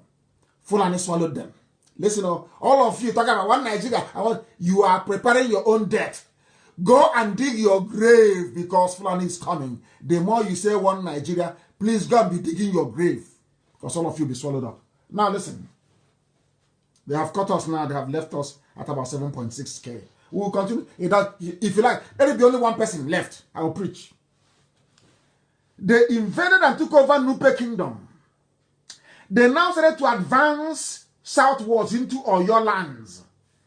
Shortly afterwards, the Fulani army overran Yoruba military capital in Ilorin. You know, Yoruba Irats never looked it over. They never talk about Ilorin. They don't like it. And that's how to cure them. Anywhere you see a Yoruba Irat writing rubbish, simply go and take the history of Ilorin and dump it on the thread. They will disappear. You know, they are masters at deflection. If you write something now, they will never debate you on that thing. They say, oh, but Ojukwu ran to Ivory Coast. If you're stupid, you follow them. Ignore them. Bring them back to the subject matter. If they refuse, after 2 attempts, you give them Ilorin. Anything they say, you remind them of Ilorin. Ilorin was the military capital of Yoruba people, where the IRA on Okakan for wars, Afonja, their overall field marshal.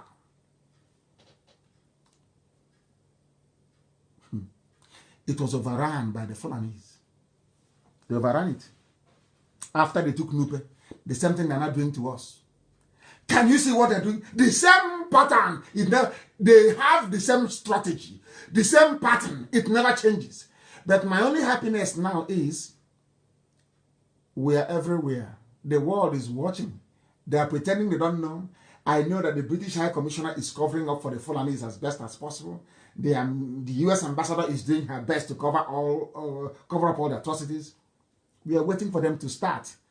We are in our land, and they came, so we are waiting for them to start. Once they start and we unleash our own madness, nobody will now say that, oh, but the Nigerians now, they are free to travel to anywhere.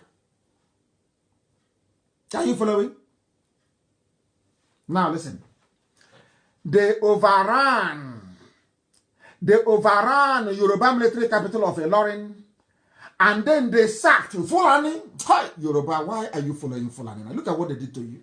Why are you following them? They destroyed Oyo Ile. Fulani destroyed Oyo Ile. Today, Yoruba is following Fulani, and I'm asking why. Why, Yoruba? Why? Oyo Ile, which was the royal seat of the Oyo Empire, the great Oyo Empire. Their royal seat was at Oyo Ile. Do you know the Fulanese sacked them and killed them? Today, Yoruba is serving Fulani. Hey, unbelievable. Following this, Fulani so much dealt with Yoruba that Yoruba abandoned Oyo Ile and they ran south. In other words, Fulani have been chasing Yoruba into... Hey, history is very good. They have been chasing Yoruba. They sacked them. Yoruba abandoned Oyo Ile. They ran. Yoruba ran away from Oyo Ile. They ran inside. They ran. Hey. They abandoned their city.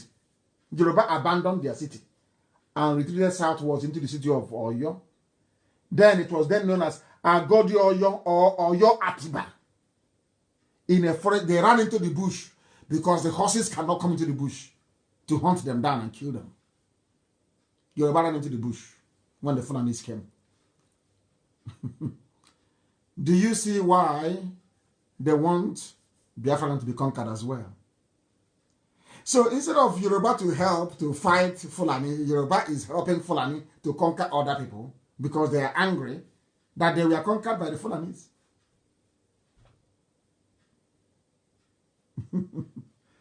Hey, Eligwe, they give me a message and I give to the living. I want Yoruba to wake up. I say everything I say so that Yoruba can wake up. If you're angry, you wake up. Just wake up and do something. Look at how Fulani disgraced you. Look at how Fulani humiliated you. Chased you from one capital to the other. Anywhere you are, Fulani will be chasing you. And today you're serving Fulani because of presidency. Ordinary presidency. Hey, ordinary presidency. Oh, Fulani chased Yoruba into the forest, oh. Hey. Oh, man. Yoruba took carried their Oba and the royal stood into the forest. They ran into the forest. Oyo and the Ile-Ife are also different people from Elijah. These are different nations bound together through war and conquest. Yoruba was never one nation before. I never wanted to preach this very good, but I had to preach it because they believe in dividing people. You come to Ikwere land that you know is Igbo. You have Igbo, you have Nwike, you have Peter Odele, you have Chibika Amechi. You know these are Igbo names. You know these are Igbo people.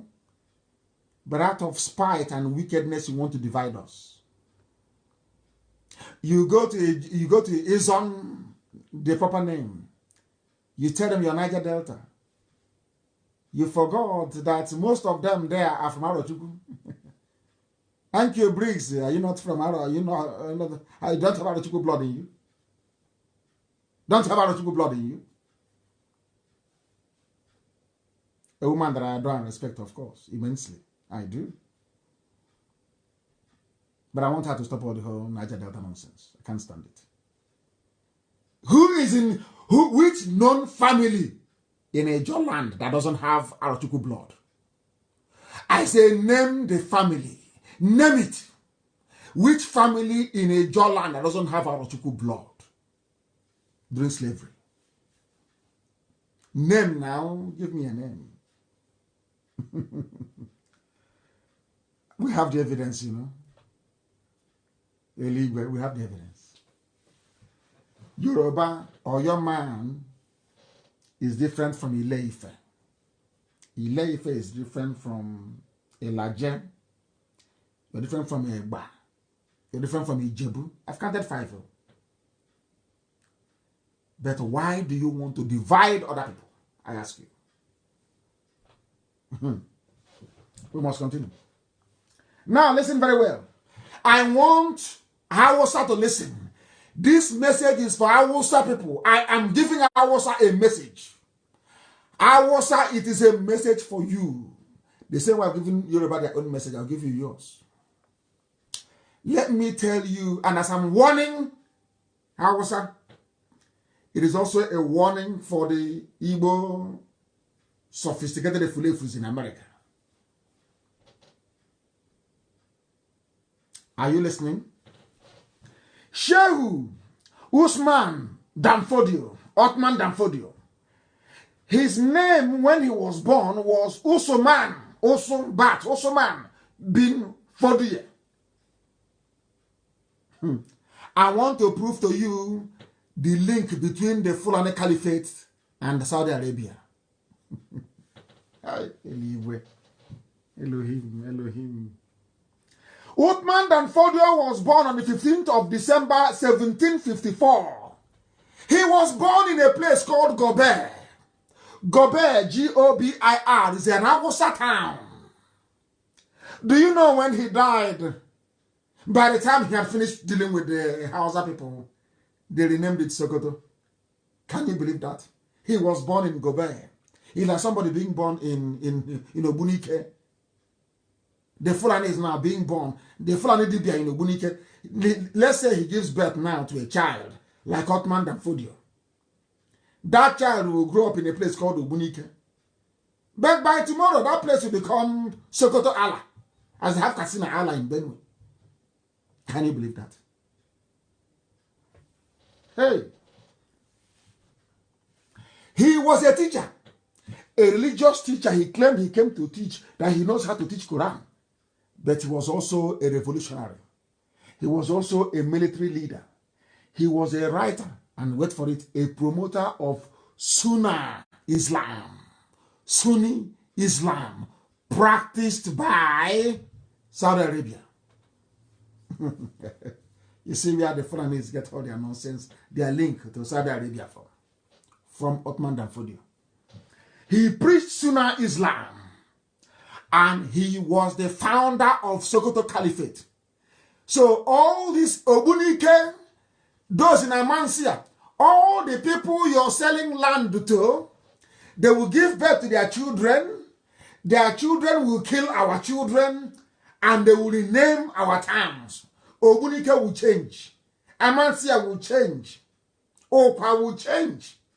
All the places you have sold land to Fulani, in the next 70 years, their names will be different. And that was your gift to our generation as an enlightened Igbo leader. Do you see why I hate Ohaneze with a passion? If you know what I know, you won't just hate them. If you see them, you put a knife to their throat. These are evil men. Look at what the same people, what they did to Awasa is what these idiots want them to do to us.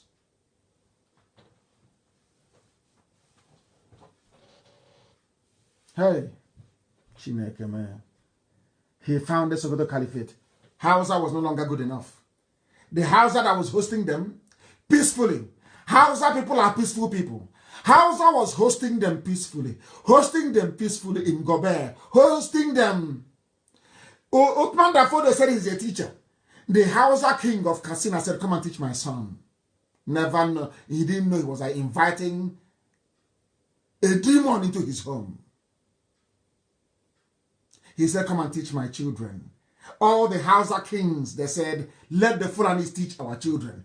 The same thing that, let the Fulani rule, let the Fulani be in Asorok. Your lives are being wasted. Hey, the Habe monarchy was dead. Now listen, Danfodio was one of the urbanized ethnic Fula. He's a Fula people, Fulani. They were living in Hausa kingdoms, living as tenants. The same way they have come now as tenants. That's how they start. They come as tenants. They start pretending. They start pretending as tenants.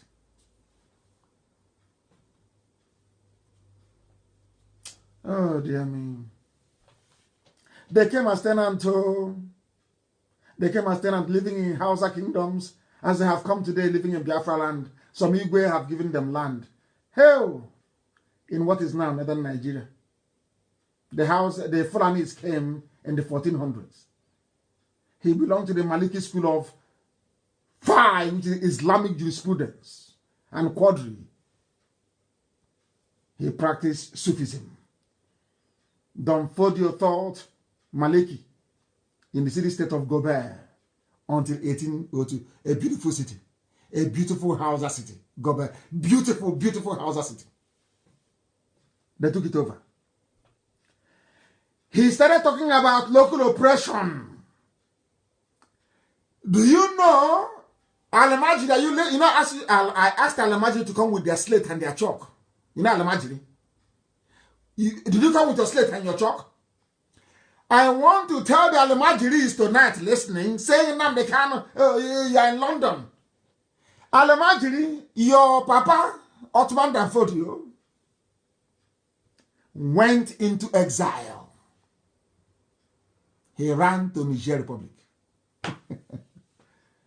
Hey, he led his followers like Prophet Muhammad and ran into exile. That exile began a political and social revolution which spread from Gobert, listen, throughout northern Nigeria and Cameroon. They took everything when they came back and was echoed in a jihad movement led by the Fula people across West Africa. Fulani have been on jihad since 18-something. How did they live? Do you know who heralded their coming? The person that, the creature that heralded was a vulture. It was a vulture that foretold the coming of the Fulani.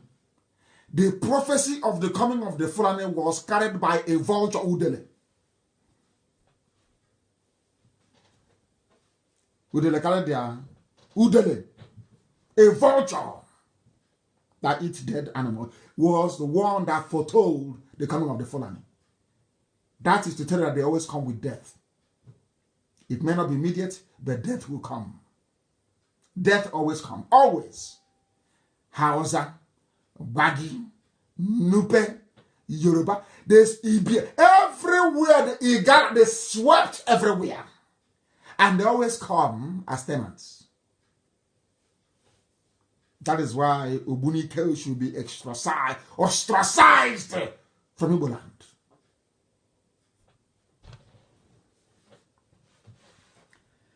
The Fulani have been on jihad. What else do you want me to tell you? What else do you want me to tell you?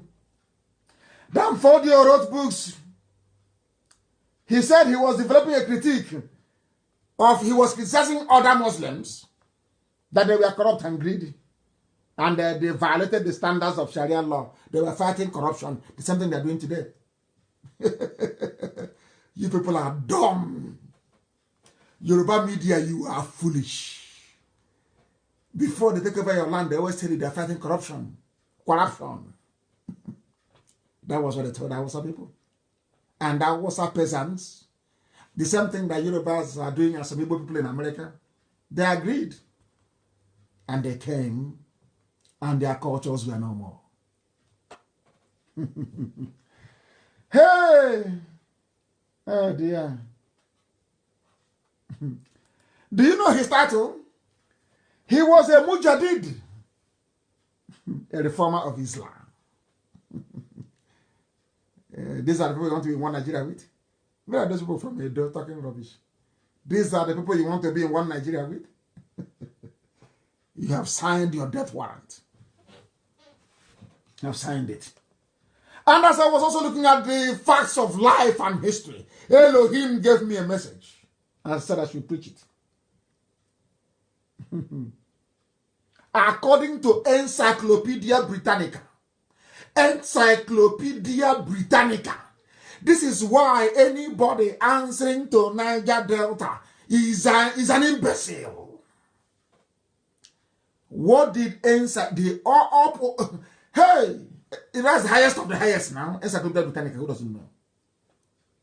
I want to tell those in Pandev, those who foolishly call themselves Niger Delta, that Ibibio people, listen carefully please, Ibibio people, by which I mean Anang, all the rest of them, listen.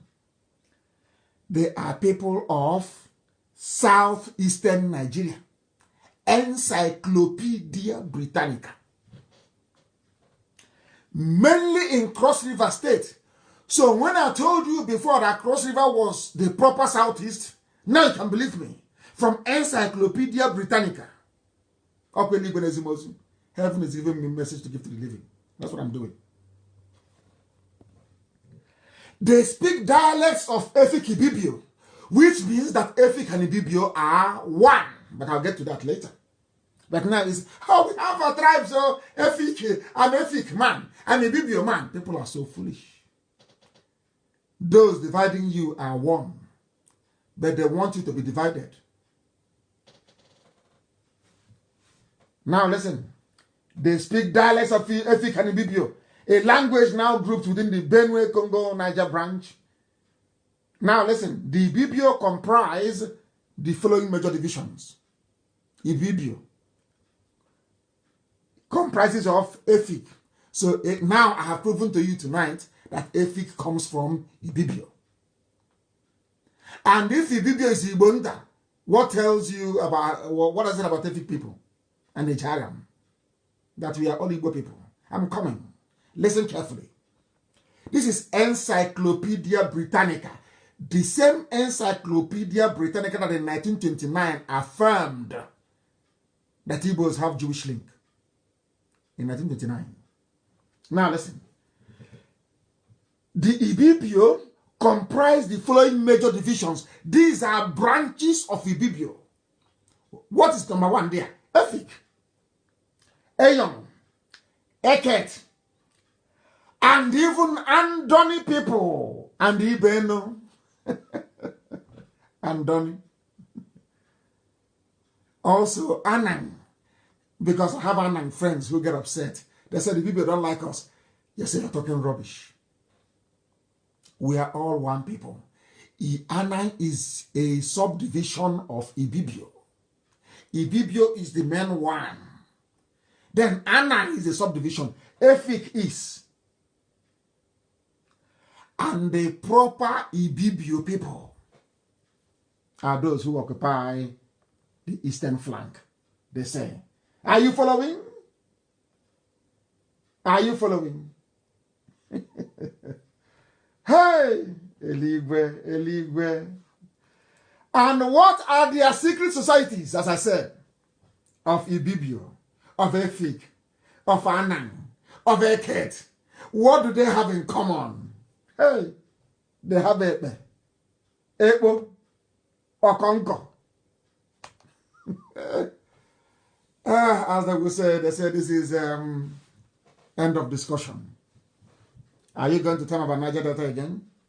Are you still going to be stupid about this Niger Delta rubbish? Have I now proven to you that Efik is a subdivision of Ibibio? The same thing with Anang, Eyong, Eket. And I have told you what Ibibio means.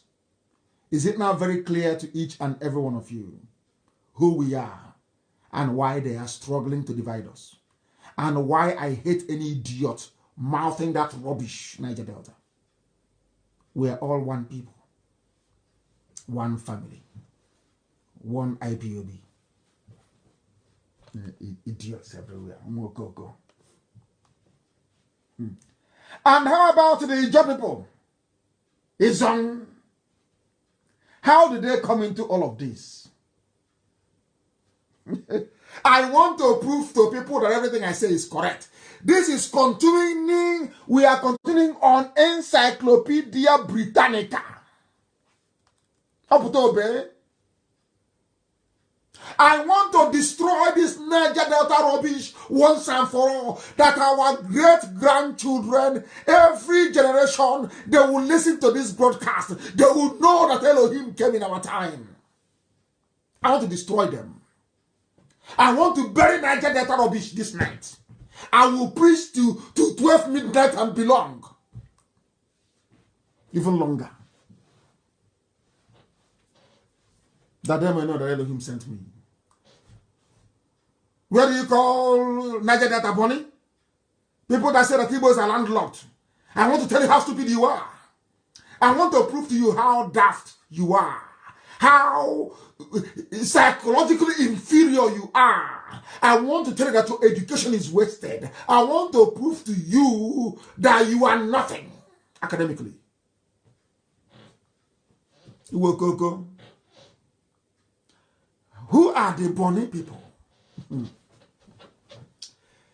Their original name, according to British people, Encyclopedia Britannica, the name of Bonnie, which I know our brother gave us as beautiful people, is actually Obani.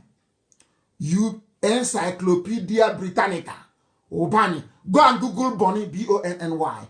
Encyclopedia Britannica. I'm from Bonnie. We Niger Delta people. Oh. You don't know that you migrated from my hometown in Ibeku. Obani Ibeku was where you went from. Obani Ibeku. You are in Bonnie. The British people did their research. When they came, they kept digging. They said that their name is Obani. Not Bonnie. Obani is there. It's a town. It was situated in the Atlantic Oil Port in Rivers State. Rivers State. Obani Beku.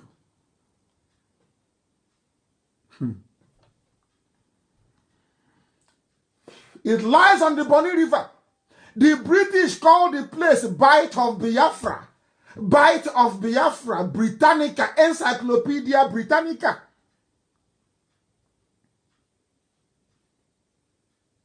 A trading center for fish, for salt, for palm oil and palm kernel of the Ijaw people. Now they have come in.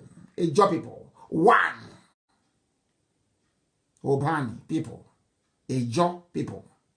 Encyclopedia Britannica.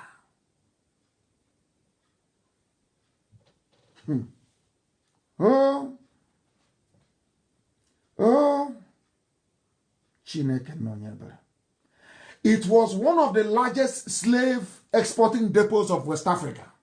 As I told you, Arochukwu was worshipping idol. They were selling people. People would send their sons as priests to go to the temple to go and study the holy word of Elohim. They will sell them. And I want to prove it to you tonight. Not the word of a black man. Encyclopedia Britannica. It was the largest slaving export depot in the whole of West Africa in 1970. About 20,000 people. Most of them in Igbo. And other hinterland groups were shipped to the Americas, Caribbean and USA. Igbo. So when you see Denzel Washington, you see Blair Underwood, you see, what's his name again? I've forgotten his name. The guy that played the Diamin. What's his name? Hi, I don't know. It's old age. I don't know become. Old age is disturbing me. What's the name of his name again? Forest Whitaker. Igbo. 20,000 people were being shipped to the Americas from that port. The people who were king, that's somebody called Pepple. The Pepples were kings then. When the white man decided to end slavery, our people were not happy. You see, this whole Niger Delta didn't start today. Hey, there are people that want us to remain slaves at the hands of foreigners. The Pepple family. Pepple white, Pepple brown, Pepple green. They were getting money from slavery. So that when the white man said, no, we want to end slavery, they said, no, we want to continue. They were angry. They were writing petition to the King of England. Please, who sent this? We want to continue with our slavery. Selling their own brothers and sisters. It didn't start today. This whole Niger Delta rubbish didn't begin today. To sell our people. Now they can no longer sell people again. They want to sell our future and our children to the Fulani. Now you understand. I want to bury the whole Niger Delta rubbish. Come here, Nnamdi. Unbelievable. They were selling our people. The people family, they said, no, we are not happy. We want to continue selling our people. But Britain came and conquered them in 1850s. And as the white man said to them, stop selling your people. Instead, sell palm oil and palm kernel. Stop selling your people. That's how they stopped. Hey, Niger Delta, Niger Delta, Niger Delta, my foot. Oh dear. We are all one people. Oh dear. Let me now shock you. Do you want to be shocked with this whole Niger Delta thing? I want to shock you to your bone marrow. So that tomorrow morning, when an idiot from somewhere in Abuja or Lagos answering Effiong or Robert talking nonsense, you're talking rubbish. I want to destroy all of you and your useless arguments tonight. That's what heaven asked me to do. The Ibibio people, just simply Google it. It's on Wikipedia. Ordinary Wikipedia. I said ordinary. Go and Google it. As I'm talking, you Google it. Niger Delta. Any idiot. If I say you say Niger, I will put my 2 fingers in your eyes. You're an idiot. Once you say Niger Delta to me, I will push my fingers into your eyes. You are an idiot. A complete idiot. You claim you went to school. You can ordinarily Google. Go and Google it, Ibibio. And follow me as I preach this gospel. That's what when I'm very upset, honestly. The Ibibio people, listen. I've explained to you before from Encyclopedia Britannica that Ibibio is comprised of Efik, Anang, Eket, everybody. Ibibio. Forget the dialect. It's rubbish. Ibibio. And who are the Ibibios? Ibonta. Well, I'm coming. This is just simply putting Ibibio people in Google. And follow me. The Ibibio people are a coastal people in southern Nigeria. Yes. They are mostly found in Akwa Ibom and Cross River State. Okay. And on the eastern part of Abia. Abia is coming. They are related to the Anang Igbo. Anang Igbo. Igbo Anang. For the first time, Anang and Igbo, one word, Anang Igbo, is there. Is there. And Efik people, that we are all related. Anang, Igbo, Efik, it is here. It is here now. They are all related. They are brothers and sisters. Before I did this research, Elohim gave me this revelation way back in 1998. I couldn't prove it. I couldn't prove it. I couldn't. I tried, I couldn't prove it. Now it is here. That we are all... This here, are you telling me that all these eras they don't go online? It is here now in black and white. Who are the Ibibio people? They are coastal people of southern Nigeria. They are mostly found in Akwa Ibom, Cross River State, and in Abia. In Abia State. They are related to the Anang, Igbo, and Efik people. We are all one people. This broadcast will be saved forever and ever. So that wherever idiots are gathered and saying Niger Delta, you play it for them. Oh, dear me. And who are the equal? You see how I'm dissecting the whole of Niger Delta. I want to bury the rubbish. So that anytime somebody says they are Niger Delta, you know that that is the enemy. That immediately, that is the enemy that the Fulanis are using. That is the enemy. Do you know our sister Nnenna? Some of you know her, don't you? Do you know her middle name? Her middle name is Ibibio name. Ine. I-N-E. Nenayanya, some of you know, Madam Nenayanya, Sister Nenayanya. You don't know her middle name is a Biblian name? Is Ine. Arojuku. Abia.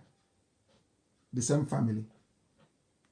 According to researchers on Wikipedia. Is it clear now? Now let me go to my own people. I was in Ecuador, I was in SBS Port Harcourt. I was in Ecuador, I was living in Diobo. I think it was mile 2 or mile 3, I've forgotten. You know, I came to Iguacha. I was staying with my cousin and her husband to go to SBS, Dance School of Basic Studies, in Omuala. I didn't have any friends, but I used to go to their compound to go and play with them. I'll never forget. In Diob, I'll never forget. Now, Ikwere is dear to me, a place I love very much, because it gave me so many beautiful memories. So many beautiful memories. I want to read you who the Ikwere people are. So we have now circled the whole of Niger Delta. We've dealt with Ibibio, Efik, Anang, Eket, everybody. I have dealt with his own. Now let me deal with Ikwere. So we can put all this nonsense of Igbo, I'm not Igbo, all that rubbish we bury it tonight. There are mad people everywhere. You know, here we cure madness. Ara, and Aguare, we cure madness here. Somebody's from Anang saying, I'm not Ibibio. What utter foolishness. You're all one. If you come to Ibeku, the Igbo that I speak is different from Oho. My people in Oho, my cousins in Oho is different. The Igbo I speak is different from Olokoro, where my grandmother comes from. People are mad. Slight variation in accent. You say you're different. Are you daft? Whereas Fulani is busy building the hegemony, and they are just dividing you. Heaven asked me to give you a message. Ikwere is known as Iwuro. It is one of the sub-Igbo groups. Please, listen. Ikwere is Igbo. Not me saying it. Ikwere is one of the sub-Igbo groups of the Niger Delta region of Nigeria. They can't out there. They love to divide, isn't it? Ikwere is Igbo. Listen, they are considered a part of the larger Igbo ethnic group. They speak Ikwere, which is good, of course, which is an Igbo dialect, which is sometimes considered as a separate language, but of course it's not in the Igboid family. As a result of the quest for Ikwere's recognition as a separate ethnic entity, it was the saboteurs in Ikwere land that wanted to separate Ikwere. They now started saying, even the white man or Igbo, they know this. They started saying, oh, we're different people. They're saying, no, you're not. You're Igbo. You are not. You're Igbo. You're Igbo. They want to assert ethnic nationality because that's what Fulani fed them. The same nonsense Fulani fed Ogoni people through cancer. We fed them junk over the years. Igbo man is your own flesh and blood one day. You know that God is miraculous. God is punishing all of us. God is using Fulani to also punish the so-called Niger Delta. Punish them. Because you rejected your own flesh and blood. And you think you can have it easy. That is why the land is polluted. That's why people eat fish and they die. You want to destroy the work of God. Who are you? Who are you? You think that God that created Biafra is sleeping? You want to have fun? After you betray your brothers, you want to go and have fun? In the clique? You're insane. Insane. Ikwere is Igbo. Not me saying it. White people who are learned. Oh, dear me.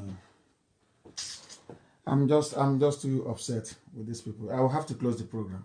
I'm too upset, honestly. Fulani will come. Now they have taken our oil, taken the gas, and now come to take our land because of your treachery, because of your stupid Niger data rubbish. South nonsense. You gave Fulani a green light to come. Imagine if we were one together. We will go and stop them at Benue. Isn't it? Is that not common sense?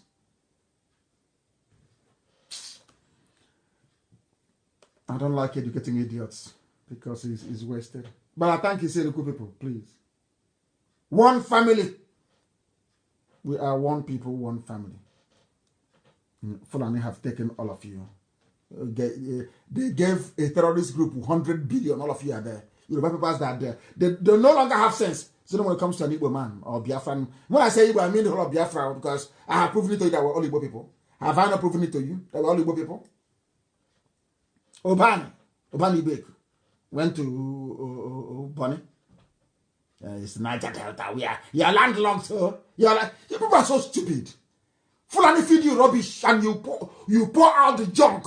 As Fulani feed you nonsense, you pour out the rubbish from your stinking mouths. Niger Delta and Dara. Useless people. Let me hear Niger Delta from your mouth again. God will punish all of you.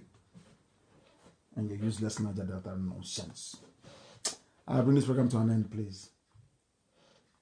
We must thank Elohim for his blessing upon our lives. And you must remember, starting from the 27th, 6 a.m. in the morning, we're going to fasting. We're going to fasting. I have told you those before. And I must make one thing very clear, please. Very, very clear. There are 4 people. People are now running around all over the place claiming that they want to raise funds for us. That is not the way we operate. But I want to make some things very, very clear. Very, very clear, please. Very, very clear. Those of you with very wonderful ideas, I want you to start implementing them. But they must be cleared with DOS first. I have a brother wrote something very special here about how we can conquer social media even more. It's a welcome development, and I would like him to develop it further, please. I have appointed 3 emissaries to speak to people that want to talk to us in terms of providing assistance to drive away the enemy from our land. 1 is in the UK and 2 is in the US. The one in the UK is called Rabbi. He is my emissary. I have given him a task, an assignment, and he has to do it. So if he's speaking to you saying he's coming from me, please regard that as valid. His name is Rabbi. There are 2 mothers we have in the USA. 2 of our ladies in the USA. Our mothers, very formidable and very strong. Our USA women leader, Mrs. Okafor, who's in Philadelphia. If she's talking to you about providing support for what we are doing, she is legitimate. She is one of us. I sent her. She's my emissary. There is also our sister, a lady, Madam Oyibo. Those of you in the DMV area, you may know her. In the Washington, Maryland, Baltimore area, Madam Oyibo, she is also my emissary. If she's talking to you about what we are doing, you must listen to her. Those are the 3 people authorized in the whole world to do anything concerning support for what we are doing. That's 1. And the only other people who can issue contact numbers or account numbers for those who may want it are the 2 people who man our inquiry line, the 2 young ladies that man our inquiry lines. They are the only 2 people that can. Only by hierarchy and order. Our sister Nnea, Anya, let me put in so they will know she's also from Ibibio. And also our deputy and Rabbi Mrs. Okafor, and the two people on our inquiry lines. If you don't know our inquiry lines, please, Amaka, try and resend that again, pin it on the page so they can see the inquiry lines. If you have any issues, that is the line to call. I am going to take I will take your calls on Wednesday, please, not today. I will take your calls, please, on Wednesday. And our people must not be distracted. Not every idiot on fake account, because anytime you defeat them, they go and they open another one.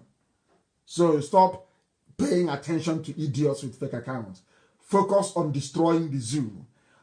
I don't want that Aisha's boyfriend to escape. That boy is our key. I don't want him to escape. We must make sure we focus our firepower on Aso Rock and those occupying our lands and the idiots calling themselves Niger Delta. Pandef must dissolve tonight after this very broadcast. Join with Ohanese and look for a decent name to call yourselves. There's nothing like Pandef. That is rubbish. We are all Igbo people. All of us. I am from Ibeku, Bende. After the war, those who were rich men in Omahia were all Ijekebe people. That's what we call them. Anambra, Ne, we all that area. Enugu is called Wawa. Everybody, we have our own names everywhere. There is also discrimination of some sort, even within. That's how life is. That's how life is. That doesn't mean that I will not recognize Anambra as the first son of Igbo land and of the whole of Biafra. Anambra remains number one. It's not in dispute anywhere. Now you will understand, don't you? As always, we have preached the gospel of heaven. Elohim has been kind to us. And we pray to Elohim to open the hearts and minds and ears of our people in the USA. Let them remember where they come from and their obligation to the living. I maintain always that Biafra is a religion, and here on radio, Biafra is where we worship, because Elohim is our God. From me, from here, this good evening.